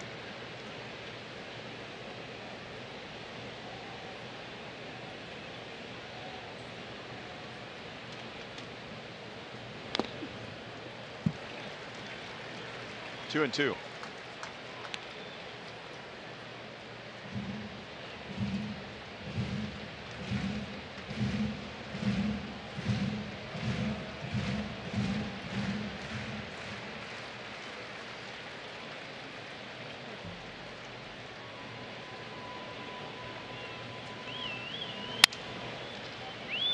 Off the knuckles, and now the play will be to second base. Hosmer connecting with Escobar to end the top of the 4th.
Inning. There's Alex Gordon in a Omaha Storm Chasers uniform. He has played 5 rehab games for both Northwest Arkansas and Omaha, and hitting .350 with a home run, 4 driven in. Yeah, it's nice to see the numbers there. I mean, but if he hits 150, it's still going to get him back when he's ready. But still, I think it's good for him. He struggled a little bit the first part of the season, and then he's gone down and got a chance to play, got some confidence. He's also went to the opposite field, the report I got. He's gotten several hits the other way, which is really big. Tonight he's 0 for 1 with a pair of walks, so he's seeing the ball. So is Kendrys Morales lately, but he lines out to Springer in right field.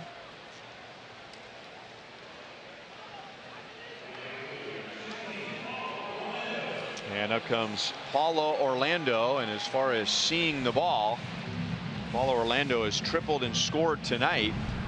Our Toyota League leaders. Now this doesn't qualify for a batting title yet, but for all hitters who have at least 150 at bats, in the major leagues. Paulo Orlando has the highest batting average. It's been impressive. Danny Worth plays the second hop. Paulo is safe. Gonzalez came off the bag and he tried a little swipe tag, but first base umpire Mark Ripperger is going to say that Paulo got underneath the tag, and Paulo will be given an infield single. That's right. He earned it. When you run like that, a little chopper. Now, throw pulled him off, but that was a little pressure on the defender. Glad to see it got him the knock. But just when you're talking about those wonderful overall numbers as far as his batting goes, coming in hitting .354, got to add that speed in there as well. 8-game hitting streak. He can run, he can top it, and get base hits. So, you know, I would imagine Ned Yost expected him to hit 260, maybe 270, but right now he's in a tree and hope he stays there. And that's a term used for guys who are hot.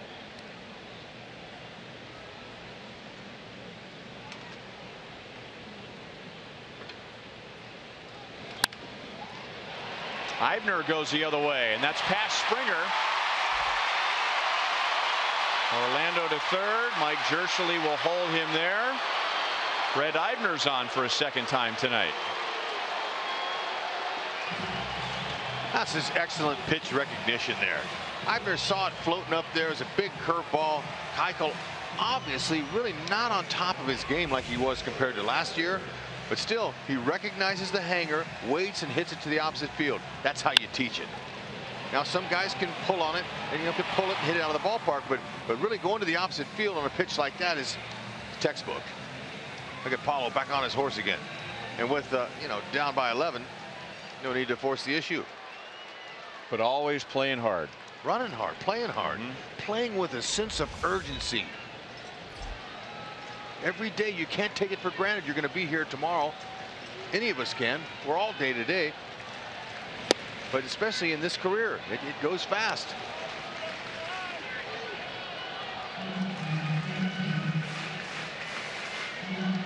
So that's 7 hits for the Royals and 3 1/3 innings against Keuchel.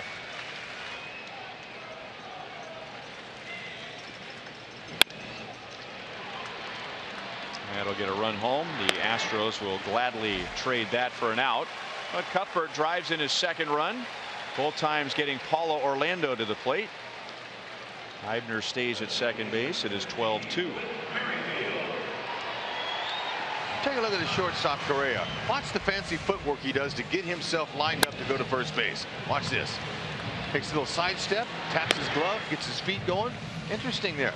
Watch him again. Watch him move to his left. Or excuse me, to his right. And lined it up perfectly. Cuthbert will take the stake.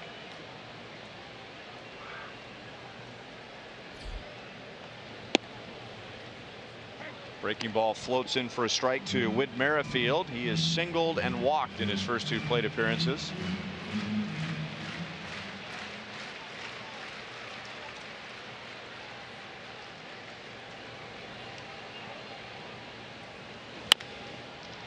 To Correa again. And that's the inning. The Royals have 2 runs in 4 innings against Dallas Keuchel.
First inning. And the Astros in game 1 of 3 have a 10-run lead at the end of 4. Wow. Hey, look. The way I'm going tonight, young man, you might have it tomorrow night. Forget about 20 years. Wow. I'm struggling. We might need to get him up here right on. Do a little color commentating. I like it. Brian Flynn is another Chevy call to the bullpen. He'll take over in the 5th. All 12 runs were charged to Edinson Volquez. And Dylan G just went 3 scoreless innings. And now Flynn in the 5th inning to face Correa, Rasmus, and Gomez.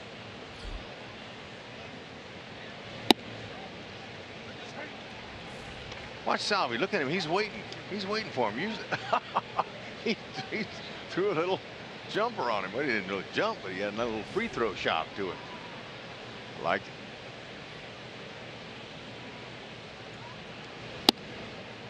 Outside, 1-1 on Correa. He has reached twice and scored twice.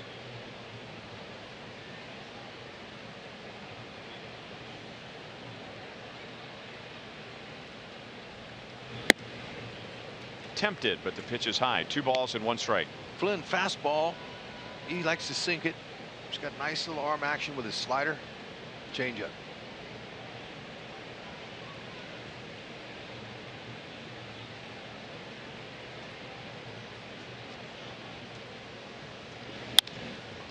On the ground to Cuthbert. That ball came up on him. And Correa will be on to begin the 5th inning. That's an error on Cuthbert. Tell you what, that's just 3 errors on him this year, and he's made some brilliant plays. Once in a while, the routine will eat you up. Hey, grab your running shoes and join Fox Sports Kansas City and the Royals at the Royals Charities 5K on August 27th. Each participant will receive a World Championship T-shirt and Royals ticket voucher and have a chance to make a lap around Coppin Stadium. Show up now at Royals.com/run.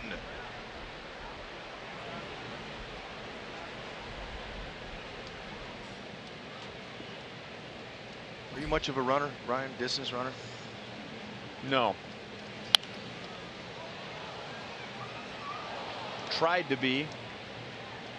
I never quite had the stamina for that. I remember running the mile in high school. We had to, as a football team, you had to go under 6 minutes. I had to run it under 6 minutes. Yeah, 6-minute mile. That qualifies you for the Boston Marathon, doesn't it? Took me 2 or 3 attempts to get to that. Forget that. Now I'll sprint any day, but man, that distance worked me over. Yeah, I'm with you. 3 miles for me was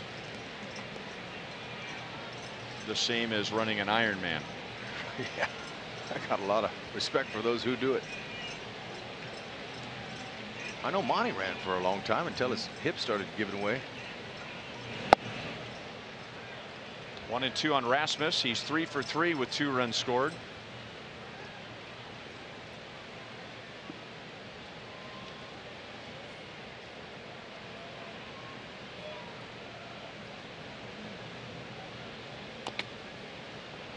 He made contact. Still 1-2.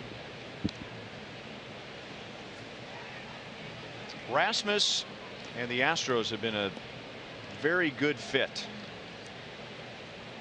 For years, the Cardinals were waiting on Rasmus. He was their #1 prospect for several years after being drafted in the 1st round.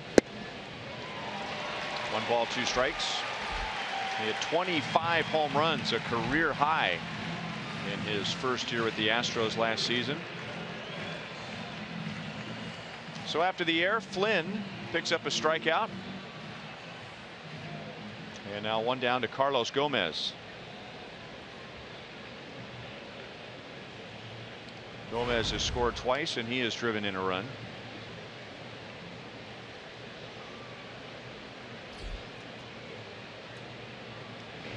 Was that your first bat flip on a single? I think that was. Yeah.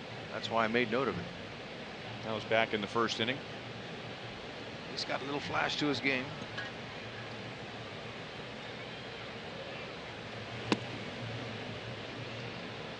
Two 2-0. Style points. He's kind of a style master.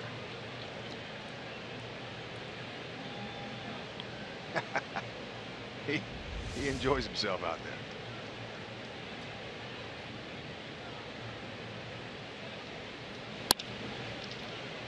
No bat flip this time around. Double play. Flynn has a scoreless top of the 5th inning. Nicely done.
Escobar bobblehead. That's tomorrow. The 2015 American League Championship Series MVP, Alcides Escobar. And his bobblehead presented by your Kansas City area Chevy dealers. Purchase those tickets at Royals.com or call 1-800-6-ROYALS. Escobar into the left field corner, and that's his first home run of the year.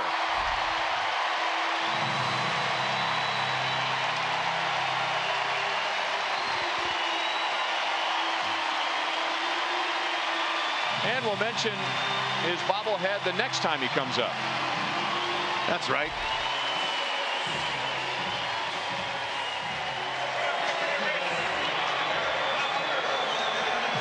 August 21st of last season was his last home run.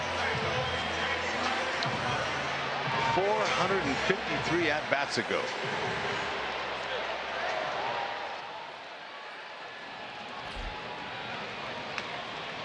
I think we should show his bobblehead every time up. That's right.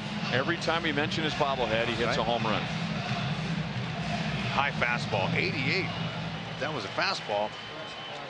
It was not located properly.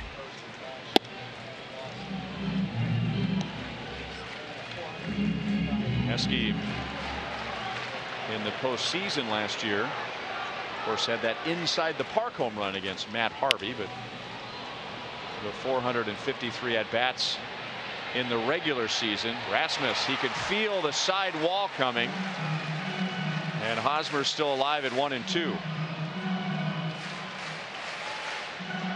Yep, ran out a little bit of room there. You can't blame him for laying up. Now that home run right there, 453 at-bats it took. That's the 3rd longest streak in Major League Baseball.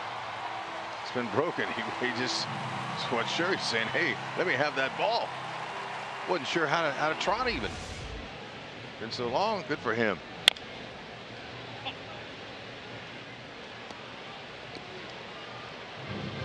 Only Jemile Weeks and Ichiro Suzuki have had longer streaks without a home run than Alcides Escobar, so he's off the hook.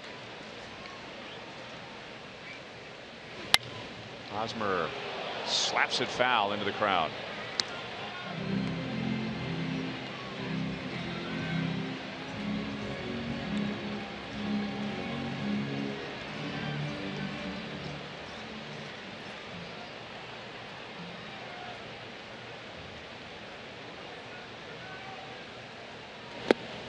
Royals have 8 hits now against Keuchel in 4+ innings.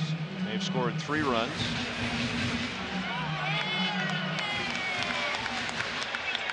Keuchel really has been 2 different pitchers against the Royals here and in Houston.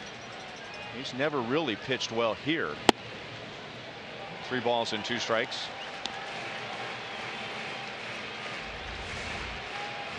He has now given up 11 earned runs in 11 2/3 innings at Kauffman Stadium.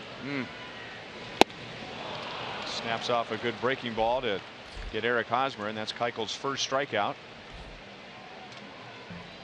So 1 away. Here's Lorenzo Cain, and let's go to Joel. Well, we know that Salvador Perez and Eric Hosmer leading in their positions for all-star voting. We're coming down to the wire. And Cain dropped down to 5th in voting for outfielders, and so his teammates, including Salvi, have a message for the fans to keep getting out there and voting. And so they're all wearing T-shirts, guys, today that said #VoteLoCain, and here's Salvi. I love Lolo for too many things, fam. Seriously, great teammate. He play hard. He support us guys in here.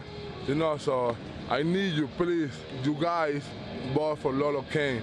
We wanna make him to make to the All-Star game. So come on, fam. Okay, I trust you guys. And there you go. Salvi trusts the fans, and why not with the amount of voting that went on last year and this year. But and some really good outfielders, including guys like Mookie Betts, and so the push is on for Lorenzo Cain, and a lot of the guys talking about all the different reasons why Lorenzo Cain should start in that all-star game. There is the T-shirt that the guys, many of them were wearing for batting practice today. #VoteLoCain, or as Salvi likes to say, Lolo Cain. That's right. Way to go, Joel. Voting ends on the 30th, midnight Eastern time. You can vote up to 5 times over a 24-hour period of time. 35 times total. So folks, let's go. We got time. 6 more days.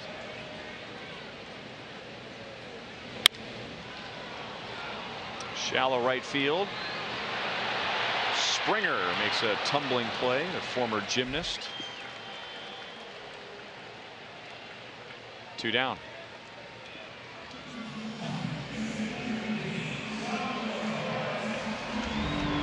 Gone. Opposite field home run. Lorenzo Cain. Cain makes a spectacular catch. Oh, special. Left center field. Game over. Lorenzo Cain.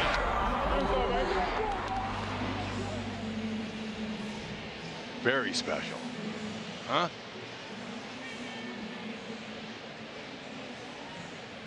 Vote him in.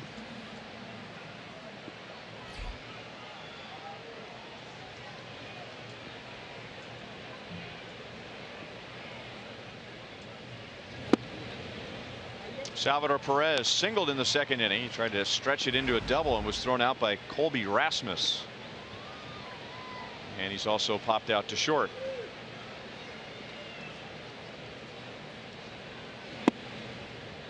That's in for a strike. 0-2 on Salvi.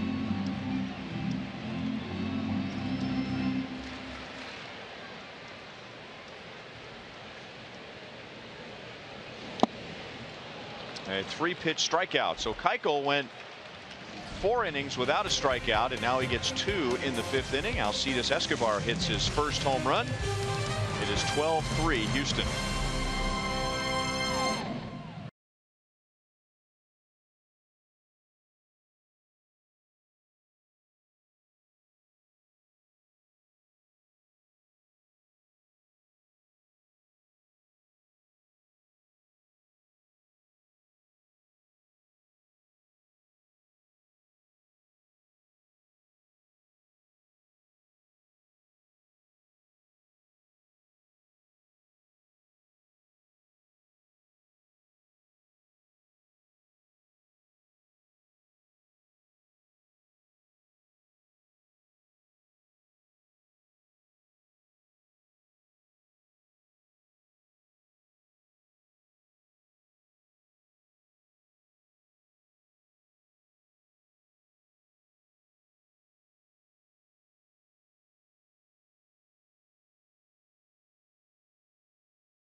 Thoroughbred Ford, ready for a great deal on a new Ford? Then it's time to go to Thoroughbred Ford.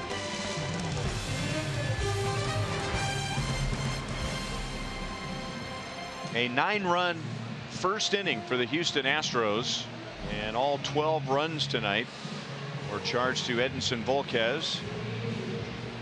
Alcides Escobar just hit his first home run of the year, as the Royals have scored in the 2nd, 4th, and 5th innings against Dallas Keuchel. Dylan G went 3 scoreless innings, and now Brian Flynn begins his 2nd inning tonight and misses inside to Danny Worth, who replaced Luis Valbuena at 3rd base in the bottom of the 2nd inning. And we just got official word that Valbuena left with a left lower back spasm. And you saw him grabbing his back in the middle of his at-bat. I did. For one swing he took off of G, his first hitter. G struck him out on the same pitch, 2 other high fastballs, and it got worse and worse.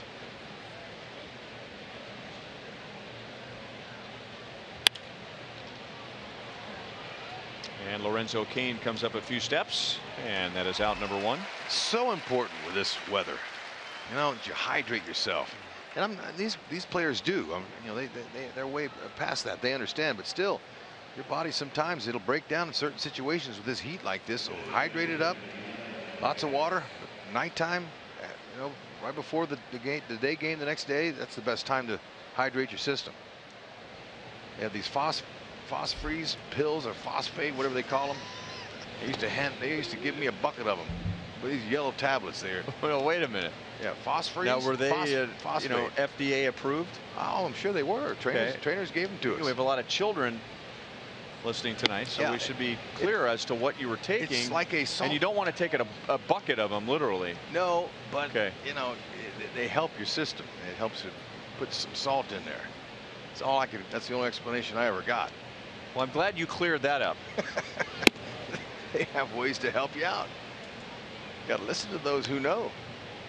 Fox Sports Kansas City and the Royals are not responsible for the comments of one Rex Hudler during this broadcast. Look, you need help when sometimes that heat index is as high as it is. It'll help your system. Yep. You better get back there. Don't do that to Joe. Look at Joe with his hands on his hips there. He don't like that. Look at home plate umpire Joe West. That's one thing that chaps him. Now he's in his 39th season. Look at the look he's giving him, like a father would give his son. Lighten up, Francis. Well, he's, you know, it's a throwback from the old days. Actually, he started 40 years ago. Took a couple of years off.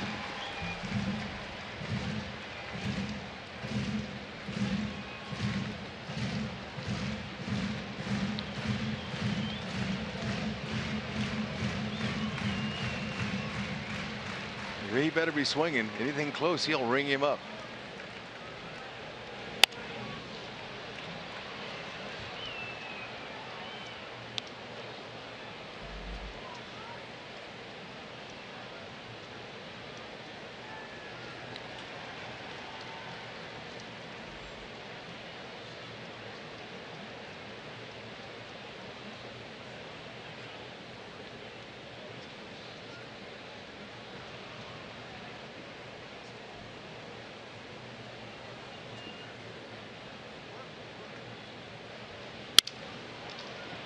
Somehow Gattis got his hands in on that. Eibner makes a nice sliding play in left field.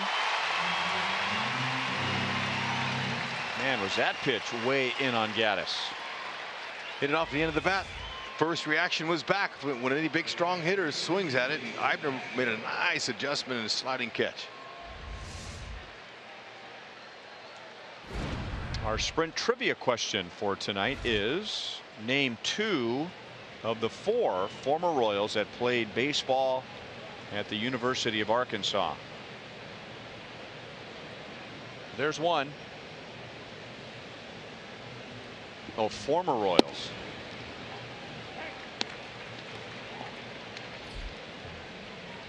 Jeff King. Way to go.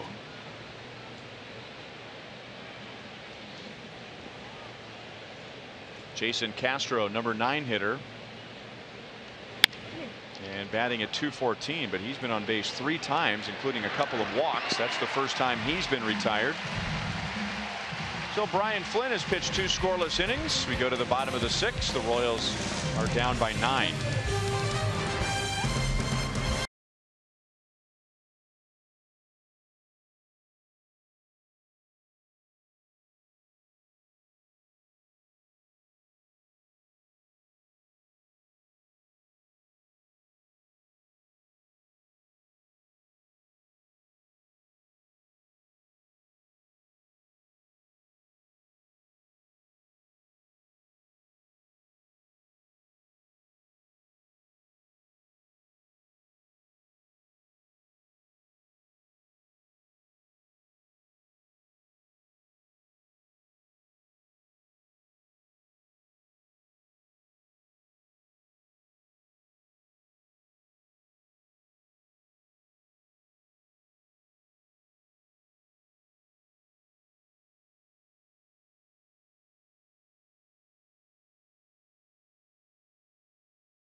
A 9-run first inning for the Astros. Royals are coming up in the bottom of the 6th inning. And Panera takes us around the league. The Mets beat Minnesota. Minnesota drops to 23-50. Cleveland is now 7-0 against the Tigers. So at the moment the Royals are 3.5 back of Cleveland in the Central. That's 7 consecutive wins for the Indians. Texas beats Boston. Texas leads the West by 10. Boston's a 1.5 games back of Baltimore in the East. And Chicago, Melky Cabrera, 1 hit shy of the cycle. Of course, he needs a triple. In tonight's game here, George Springer just needs a double to complete the cycle for the Astros. Kendrys Morales takes high from Keuchel. Kendrys leads off our Sonic Slam inning. Our contestant is Joe Ernie from Shawnee. The Royals hit a home run in this inning. Joe wins $500. If the Royals hit a grand slam, Joe wins $25,000 from Sonic and the Royals. Kendrys is grounded out to third and lined to right. Into left center field, and Rasmus got a good jump and makes the play. 1 down. Oh, he's swinging the bat into more hard luck. I believe Olathe's Kit Pello went to the University of Arkansas. Our trivia question: 2 of the 4 former Royals, not current Royals, former Royals who went to the University of Arkansas. Jeff King and Kit Pello. It's up to the fans and you on this one. I have no clue.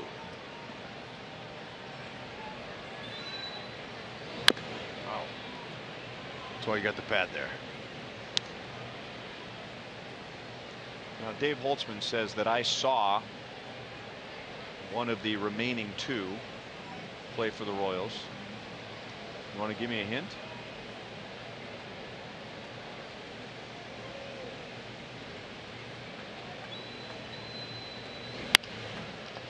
Paulo got jammed, and Correa throws him out. By the way, Paulo's about 50 plate appearances shy of qualifying for a batting title, but we showed you earlier that among major league hitters who have at least 150 at bats this year, Paulo has the highest batting average, hitting at .353 when the game started, and he's 2 out of 3 tonight. So he still has a ways to go to qualify. And that'll bring up Brett Eibner, the former Arkansas Razorback. He has walked and doubled so far tonight.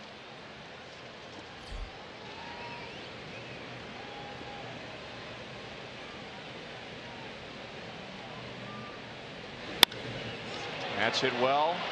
Center field. And Gomez to the edge of the track to bring it down. Royals go down quickly in the bottom of the 6th.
Earlier in the game, it's Miller time, brought to you by Miller Lite.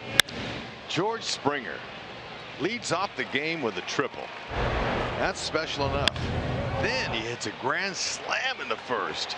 So he's got the 2 toughest hits to get for the cycle. Gets the lousy single there. Now he just is 1 double shy of hitting for the cycle, which is really tough to do.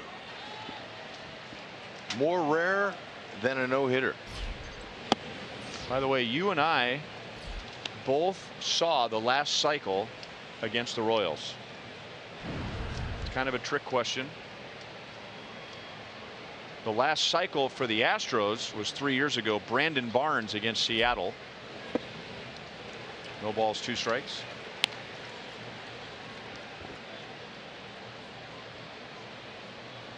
We were broadcasting for different teams.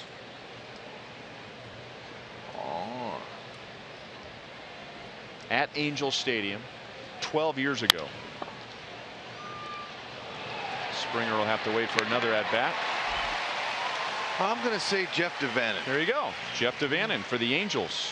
2004 against the Royals. Here's the Barnes cycle.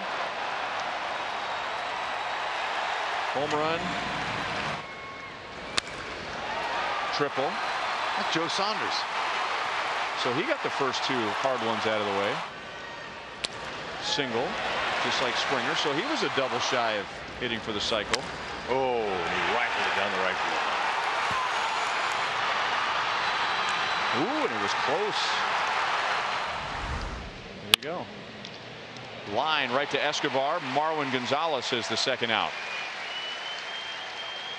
I love that emotion he showed.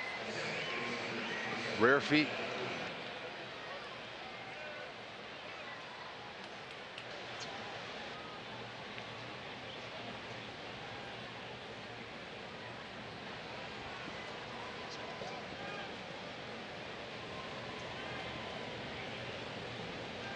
Two down to Jose Altuve.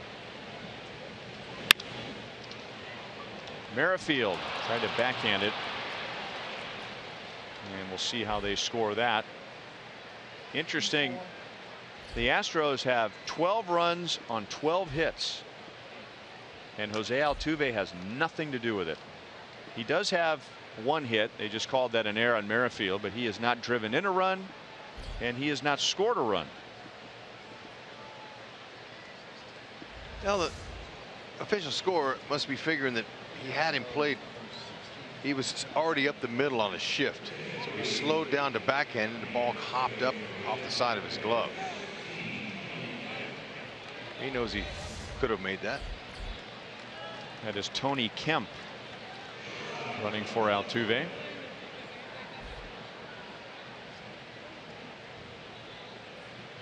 Altuve didn't look like he wanted to come out of the game.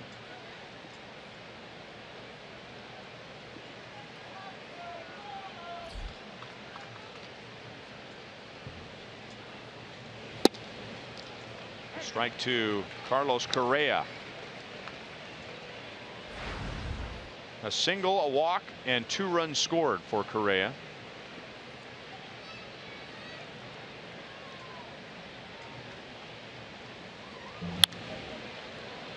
No balls, 2 strikes. Houston Astros manager A.J. Hinch before the game was talking with the media about the off day they had as well as the Royals, and he said, you know, sure we've been hot coming in here, but when you throw in an off day, that throws everything off. Okay, stops any momentum usually, so you know you just wonder how you're going to perform coming out of it. And, man, his offense didn't waste any time, dropping a 9 spot on Volke in that first inning. Brian Flynn has 3 scoreless innings with a couple of strikeouts. Stretch time at Kauffman Stadium. The Astros lead big.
Royals, it was an off day yesterday, but a very productive one for Royals players. Eric Hosmer, and you see Yordano Ventura, Whit Merrifield, and the players out there mingling with the fans. Diamond of Dreams, Daughtry was performing. He was just here for the Big Slick recently too. And Royals Charities raising $350,000 last night, $90,000 more than last year. So a big thanks for everyone involved, and Royals Charities continuing to do great work in the community. Thank you, Joel. Tony Kemp remains in the game at second base. It was a great night. We really lucked out with the weather. We had cloud cover as we did here tonight, so that gave everyone some relief from the sun, and then a nice breeze. Players were very accommodating. Every time I looked to my left, my right, there were players taking pictures with fans. They stayed and mingled for a long time. Daughtry was great. Played mostly his own music and a couple of cover tunes, and then wrapped up the night with a tribute to Prince by singing Purple Rain. Neat. Yeah. And no rain.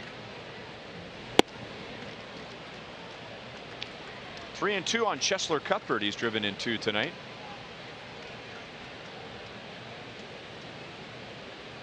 Last year, the Royals had American authors performing at Diamond and Dreams. That's deep into the left field corner, and that is gone. Cheslor Cuthbert. That is his 6th home run of the year. He has driven in 3 tonight, and it is 12-4.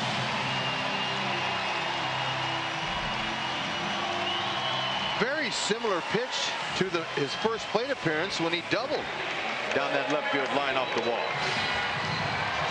He's hot on that one.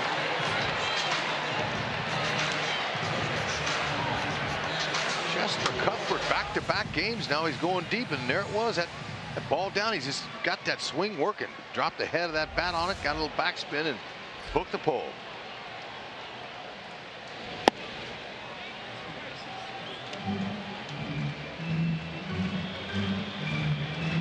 Cuthbert doubled in a run in the 2nd inning, and then with a ground out drove in a run in the 4th, and now a home run here in the 7th.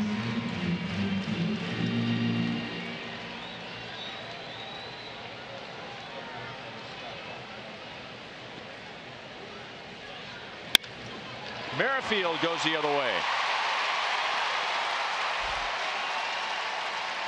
So he has 2 hits, and he's been on base 3 times tonight. All right, you want our Ram drive of the game? You got it. Little spinner down low. Cuthbert again, almost going to his back leg, down to his knee on his back leg to leverage to get down there to get up underneath it. Got it out of here. A heartbeat. You can see Brent Strom coming out of the Astros dugout, a one-time Royals pitching coach. So the Royals still have 8 runs to go, but we should point out that Dallas Keuchel, whose ERA was over 5 before the game started, his ERA to this point has gone up, giving up 4 earned runs in 6+ innings. And the Royals have 10 hits and 2 home runs in those 6+ innings.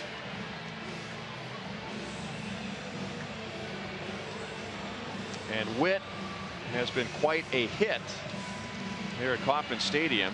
One of the many reasons why he's become such a fan favorite. Batting about .380 at Kauffman Stadium this year. Yeah, that'll work. Crowd has a lot to do with it. After his first week in the big leagues, he said he couldn't believe the way they cheered for him. He almost wanted to step out of the batter's box and soak it in. I said, why don't you?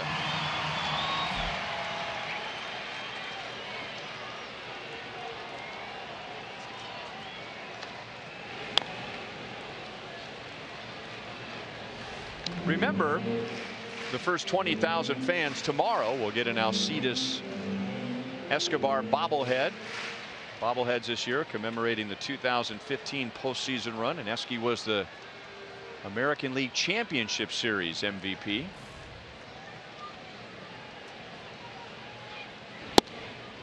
Good late movement, but outside. 1 ball, 1 strike.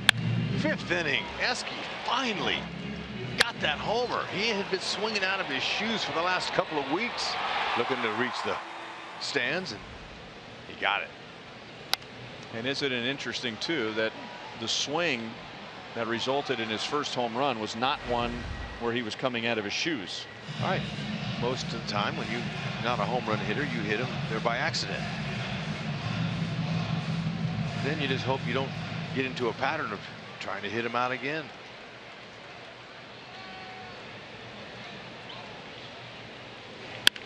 Breaking ball pulled through the hole on the left side, and the Royals have greeted Keuchel with 3 straight hits in the 7th inning. And the Royals are just 1 hit shy of tying the Astros tonight, even though they trail by 8 runs. But what we're seeing from Keuchel is not the same Dallas Keuchel we witnessed last year. He's up in the zone with a lot of his pitches. Doesn't seem to pitch with the same type of conviction. Esky will take the knock.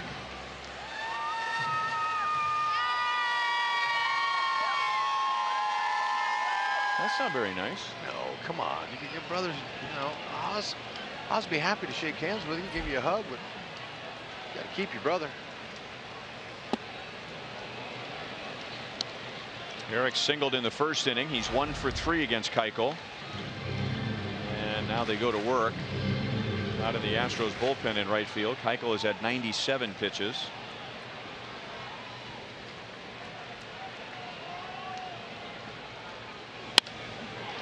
Caught by Worth. No chance for a double play.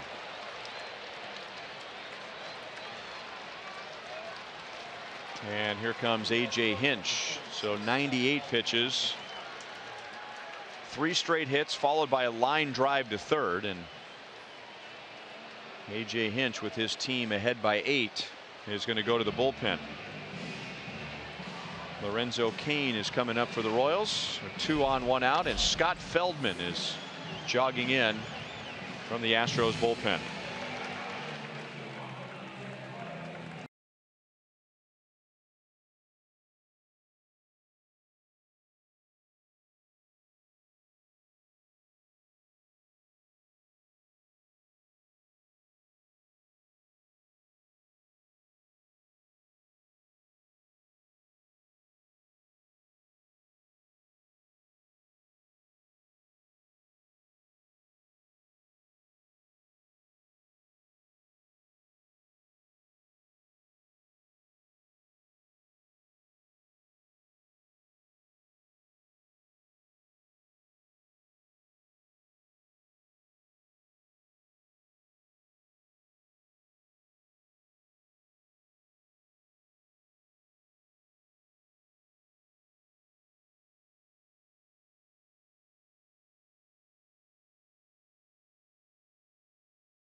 The Royals at one point tonight were down 12-0. It is now 12-4 in the 7th inning. And if you're looking for some hope that the Royals can complete their greatest comeback in team history, our Academy Sports and Outdoors leaderboard shows us the last 13 games here at Kauffman Stadium. The Royals have won 12 of those 13 games, and in doing so have just beaten up on their opponent's bullpen. Opponent's relief pitching has an ERA of over 11. That's against the White Sox, the Rays, the Indians, and the Tigers. And now they get into the Astros bullpen. Scott Feldman comes on with a run home in the 7th inning on the Cuthbert home run. And 2 on, 1 out, and Feldman will get Lorenzo Cain.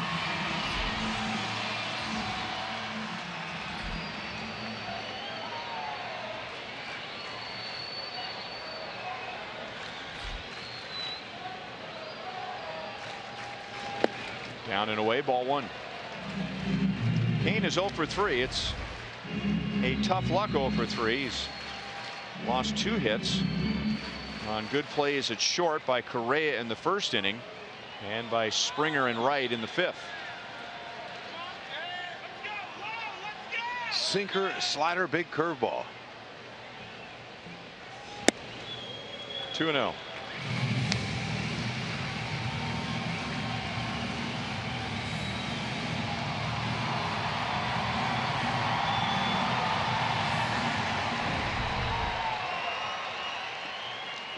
Ooh, those are some eye-popping numbers against Scott Feldman.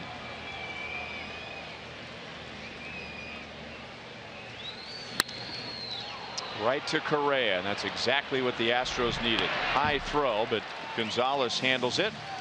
So just the 1 run on Cuthbert's 6th home run of the year. And at the end of 7, the Astros now lead 12-4.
Ben has turned in 6 scoreless innings. Dylan G and Brian Flynn, and now Ned Yost is going to take some of his everyday guys out.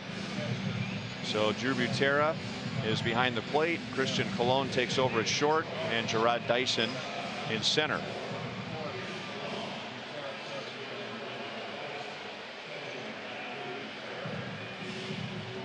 Brian Flynn took over in the 5th inning. He has only allowed 2 base runners, and both of those were errors. And the Royals have committed 3 errors tonight.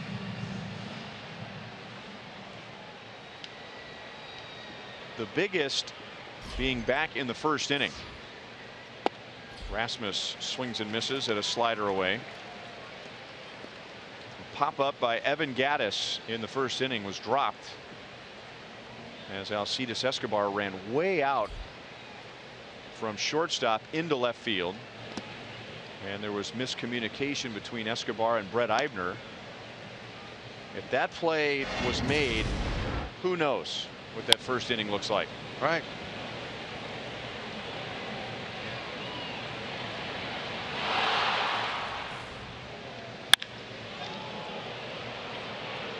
Colby Rasmus takes Brian Flynn deep. It is 13-4. And for Rasmus, that's his 4th hit of the game, his 10th home run of the season. Wouldn't you know it? He's a Royals killer. So now in his last 11 games against the Royals, and this includes the postseason, he has hit 5 home runs, and he's driven in 11. That little flamingo kick, but the head position's perfect. Didn't move his head. He's on it. And now Gomez. Bat flips one off the left field wall. And he's at second base with nobody out.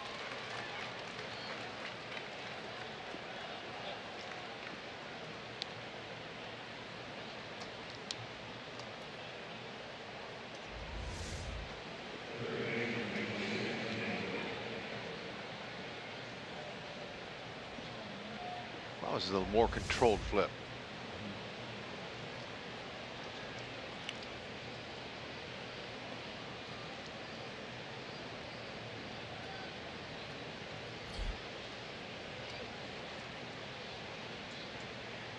And now Danny Worth inside corner for a strike. In April, the Royals took 3 out of 4 from the Astros in Houston, and the Astros scored 8 runs in game 1 and then didn't score more than 2 runs in any of the next 3 games.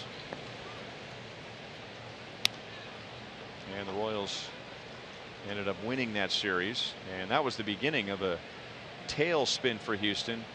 They fell all the way to 11 games below 500, but have bounced back. They are 1 game over 500, on their way to 2 games above 500 tonight.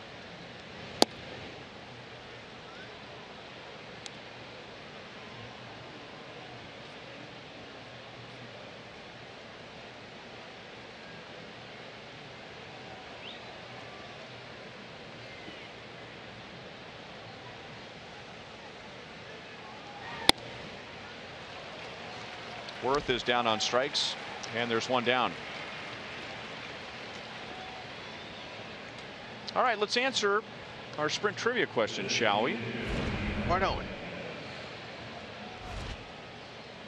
Name 2, we can do better than that, of the 4 former Royals that played baseball at the University of Arkansas. So we've already established 2, Jeff King and Kit Pello, who is from Olathe. Cuthbert throws out Gattis, and Gomez goes to third. That's a big run for the Astros, getting to third base with 2 down. Oh well. So Jeff King, Kit Pello, and then I was given a hint by Dave Holtzman. He said a left-hand hitting outfielder in my first year with the Royals, 1999, Scott Pose. Oh, okay. I remember him. And the 4th came courtesy of our high home cameraman, Ron Swan. Kevin McReynolds. Wow. Went to the University of Arkansas. Nice. And we can't forget Royals bullpen catcher Cody Clark, who went to Arkansas and Wichita State. He's an Arkansas native, still lives in Arkansas. Way to go, Cody. And Cody spent a long time in the minor leagues. 6 of those in the Royals farm system. Never got to the big leagues with the Royals, but coincidentally made his big league debut with the Houston Astros. So there's the answer. Kevin McReynolds, Jeff King, Scott Pose, and Kit Pello. Good question. Yep, learn something every night.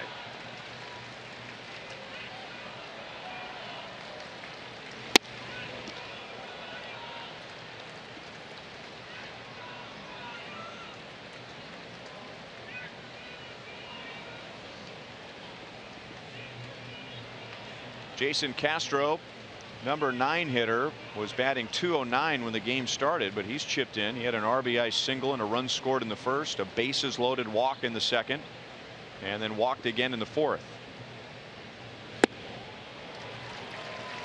2-2.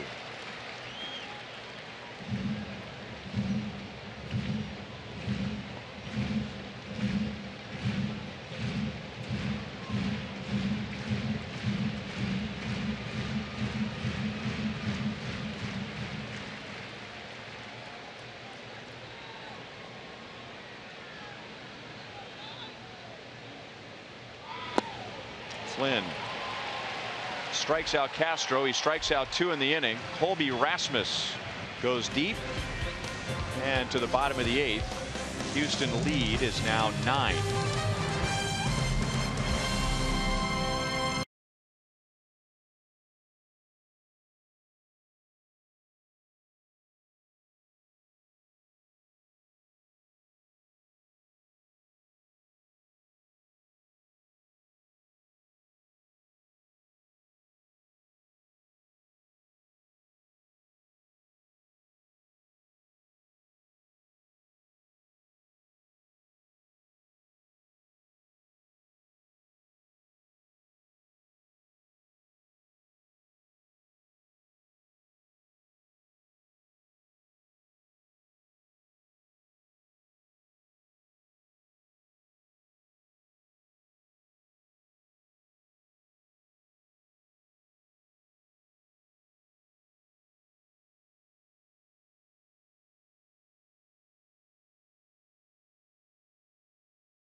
And their lead is 9, 13-4 to the bottom of the 8th inning as we take a look at our premier Northtown Mazda game break. This is Manny Machado, his first game back after the suspension following the brawl with the Royals, and he hits an opposite field home run against Tampa Bay. Tampa Bay has lost 7 straight. So Baltimore wins 6-3. Jake Marisnick takes over in left field for Colby Rasmus, and this is the first at bat for Drew Butera. He took over defensively for Salvador Perez in the top half of this inning. Scott Feldman came out of the Astros bullpen with 2 on and 1 out in the 7th and got Lorenzo Cain to ground into a double play.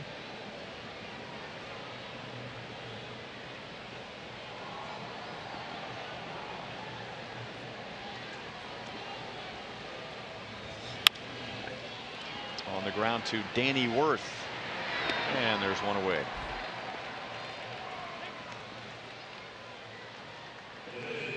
Remember to vote for the Royals Player of the Month at one of the 7 Rally House locations in the KC metro area. All participants will be entered to win a majestic prize pack.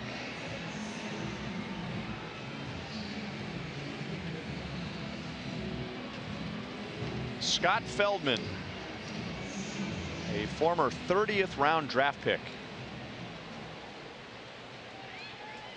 That was with the Texas Rangers 13 years ago. Big curveball is outside to Kendrys Morales. He's done well for himself. One time he was a sidewinder, threw from the sidearm position, but he had a hard time with his command, couldn't locate. So he went back up on top, a little 3/4 arm slot, worked better for his sinker, had a little bit better movement on his cutter, became a ground ball specialist. Got him a nice contract. He worked at it.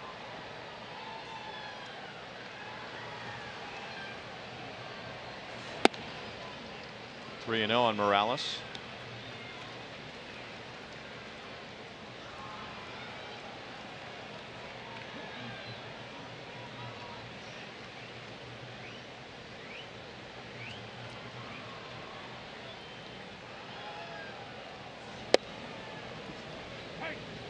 Three and one.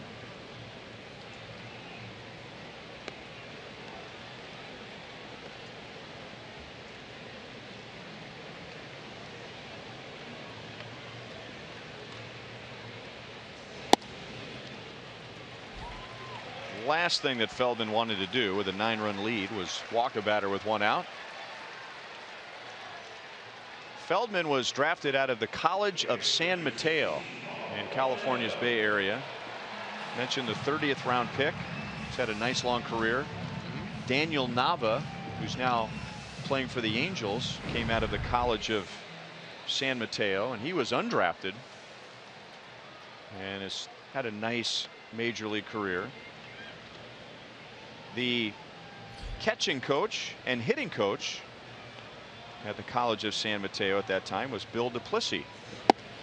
Wow. Royals former bullpen coach, bullpen catcher, and now replay coordinator. Wasn't sure if he was from that school, but I didn't realize there was others.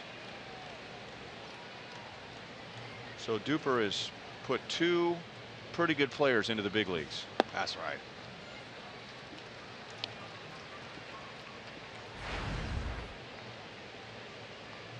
Paulo Orlando is now hitting .360. He tripled and scored in the 2nd inning. Reached with an infield single and scored in the 4th.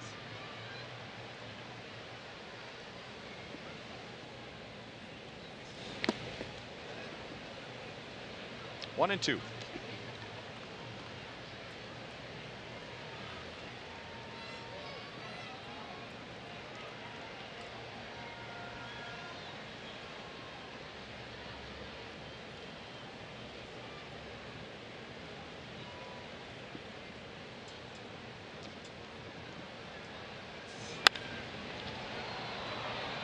That's Kemp, Tony Kemp, going out into shallow right field. And there are 2 down. Tonight's copyrighted telecast is presented by authority of the Kansas City Royals. They may not be reproduced or retransmitted in any form. And the accounts and descriptions of this game may not be disseminated without the express written consent of the Kansas City Royals Baseball Club. Ryan Lefevre, Rex Hudler with Joe Goldberg and Jeff Montgomery. With producer Joe Vencius, our director Steve Kurtenbach, associate producers Al Broughton, Sam Abramson, Dave Holtzman, and the producer of Royals Live is Brian Shapiro. Eibner lifted out to right center field, and Gomez makes the play, and that is it for the Royals in the bottom of the 8th. Eibner is 1 for 3 with a walk.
9-run first inning, has a 9-run lead into the top of the 9th. Tomorrow, MLB returns with a game you can only see on FS1 when the Padres take on the Reds at 2:30 p.m. Central. Then it's Baseball Night in America with a battle between the Astros and your Royals at 6 p.m. Central on your local Fox station, or you can watch it live on Fox Sports Go. Justin Kutcher and Cliff Floyd will have the call. That's for right. The Royals-Astros game. A couple of great guys. Kutcher's outstanding, and Cliff Floyd, long-time big leaguer. So George Springer is a double shy of hitting for the cycle.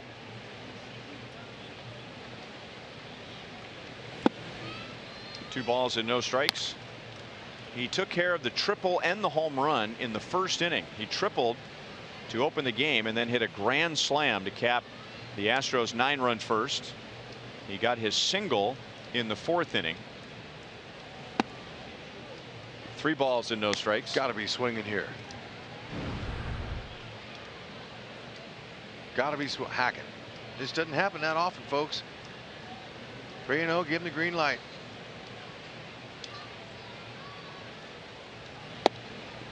Is bad. Hey, right?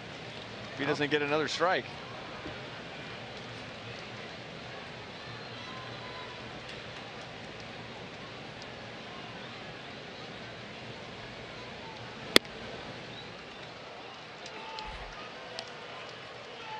Oh well. Took the walk. Yeah. Flynn is at 51 pitches. His season high is 52. And he has given the Royals 4 innings. We take that back. His season high is 54. So he's coming up on that in.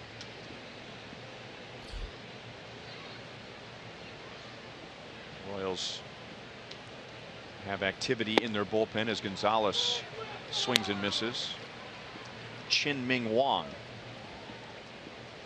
getting ready to come on in the 9th inning if called.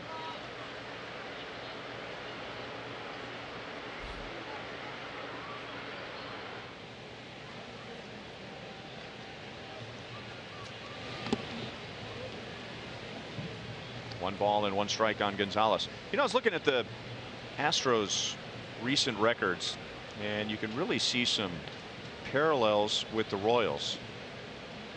Boy, they had a terrible stretch. 2011, 2012, and 2013.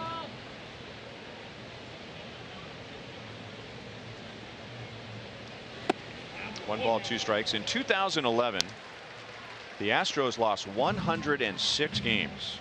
In 2012, they lost 107 games, and in 2013, the Astros lost 111 games. They were 60 games below 500. Wow. And remember, the Royals just 4 years ago lost 90 or more games for the 11th time in 14 years. Strike 3 over the inside. So Gonzalez is down. And then in 2013, the Royals made a big jump forward. They were 10 games above 500, 86 and 76. Last year, the Astros took a big step forward. They were 86 and 76. Now, the Astros went to the playoffs. The Royals did not go to the playoffs the year that they went 86 and 76, as Tony Kemp takes down and away. But they were in it. The Royals were. Royals were in it until the last week of the season. And then all the expectations come, right? You're a young team. You finish 10 games above 500. And now people begin to pick you to have a big season. I don't know how many people picked the Astros to have a big year last year, but many have this year. So now, how do you deal with the expectations? How do you deal with the outside pressure? How do you deal with the internal pressure? Well, the Astros have had a tough go at it. They've had to fight back to get above 500. And for the Royals, the year that the Royals went to the World Series in 2014, that was a rocky year. Remember, they had fallen to 8 games out of first place immediately after the All-Star break. They lost 4 in a row. Looked like the season was over. Oh man, it was, sky was falling. And there were bumps in the road in the first half of the season, but they rallied late. They got to the World Series, and then they handled all the expectations last year. But the first time a successful young team is burdened with big expectations, it's interesting to see how they deal with it. They've been hot. One of the hottest teams in baseball. They're on the rise now.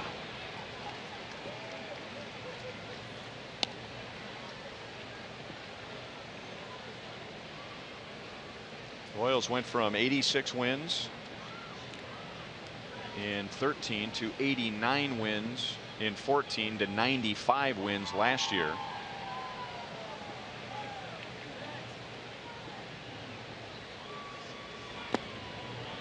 And now Kemp takes a walk. So Flynn has walked 2 in the inning. And they call down to the Royals bullpen to see if Chin-Ming Wong is ready. Tonight was K-State night,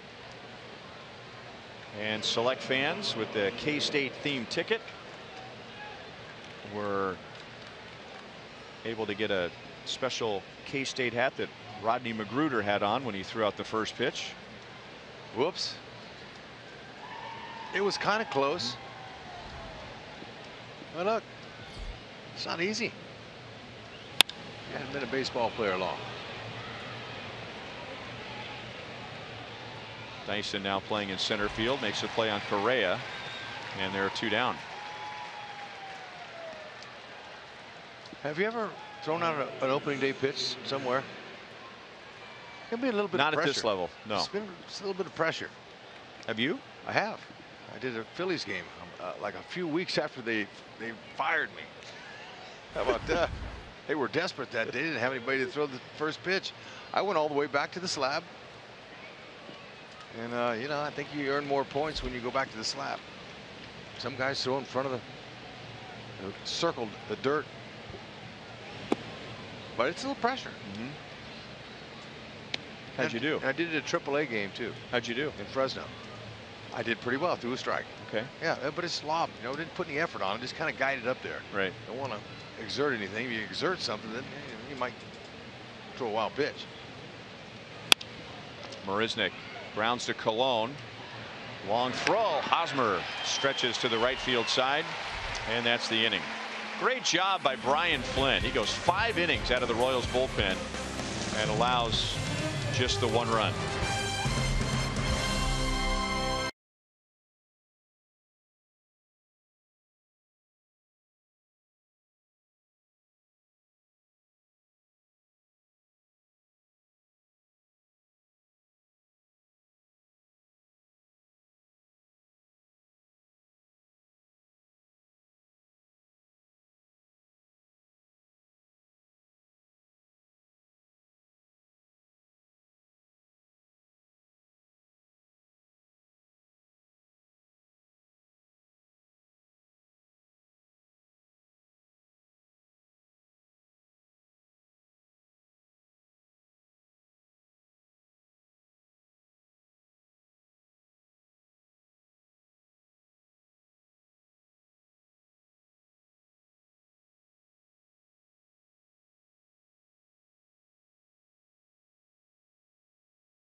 Title with royalty reigns. It's a DVD Blu-ray combo pack, and it goes in depth on how the championship season was built.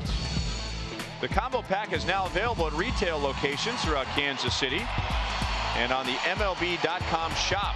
So own your piece of the crown today. Big crowd, tough night. That little guy lost a shoe. And the Royals are down by 9 as they bat in the bottom of the 9th. Fireworks coming up after the game, and we had some fireworks in the top of the first inning tonight when the Astros scored 9.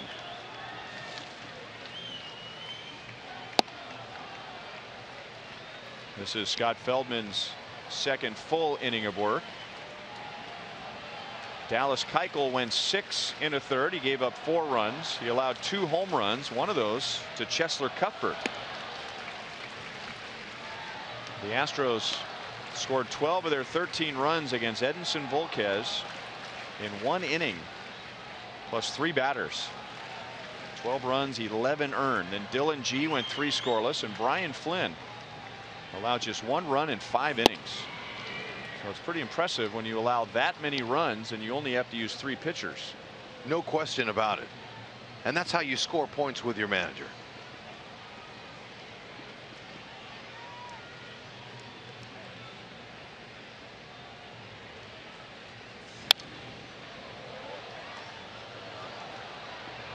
Cuthbert doubled in a run in the 2nd inning, drove in a run with a ground out in the 4th, and then hit a home run just inside the left field foul pole in the 7th.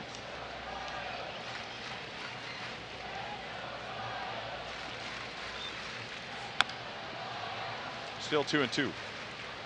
Feldman better keep it out of that hot spot for Cuthbert tonight. He's doubled and homered in the same spot, down and in. Of course, it was from Keuchel, the lefty, coming in there. He just beautiful quick stroke, caught the back of the ball, got that backspin, and hooked it out of here.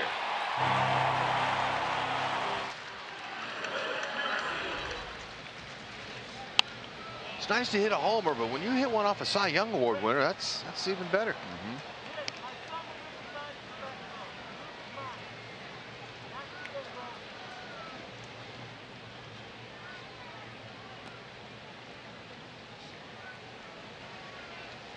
His home run before tonight was against Noah Syndergaard.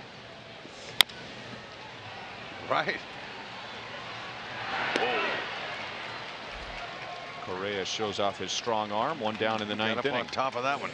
Yeah, Syndergaard, he's got a long way to go before he can be a Cy Young Award winner, but you know what? He's got the makings. I'm talking about 2 elite pitchers, even though Keuchel hasn't had an elite season this year. I mean, he is the defending Cy Young winner, and Keuchel last year went 20-8. Oh, there's no doubt about it. Take nothing away.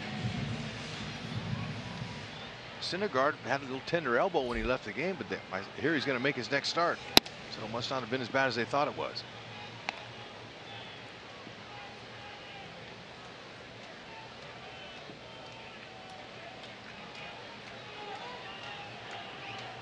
I want to see a young guy with a strong arm that doesn't pitch. Watch this play. Watch him hump up on it. Huh. Wow. Like to have a radar gun on that throw. Straight over the top.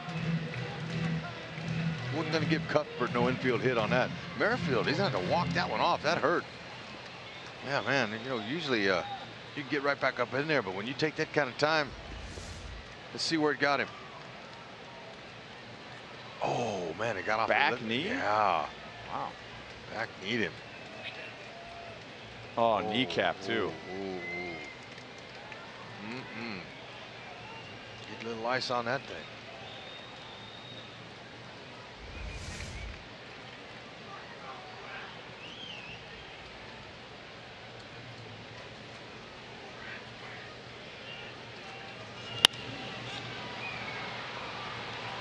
Kemp backs up. He's called off by Springer. 2 down in the 9th inning. So our pitching matchups for the next 2 games tomorrow night. Chris Young against Mike Fiers. Remember, that game is on Fox 4 here in KC. And then Sunday, Ian Kennedy against Doug Fister. That's back here on Fox Sports Kansas City, and that's a 1:15 first pitch. And then the Cardinals will be in town Monday and Tuesday.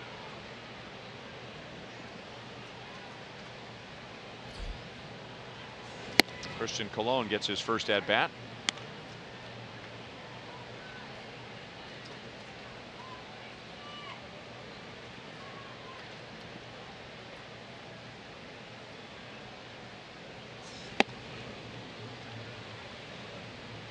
Coming up after the game, it's Boulevard Royals Live with Joel and Monty. They will spend some time, I'm sure, recapping the first inning. That's when the game was lost tonight. Doesn't happen very often, but the Houston Astros feeling confident again, swinging the bats again. Came up with 9 runs in the first inning. George Springer tripled and hit a grand slam in that first inning. They had a cleanup on aisle 9. And that will do it. So with a 9-run first and then 3 runs in the second inning, the Astros win 13-4, and they scored 12 of their 13 runs in the first 2 innings. We'll be right back.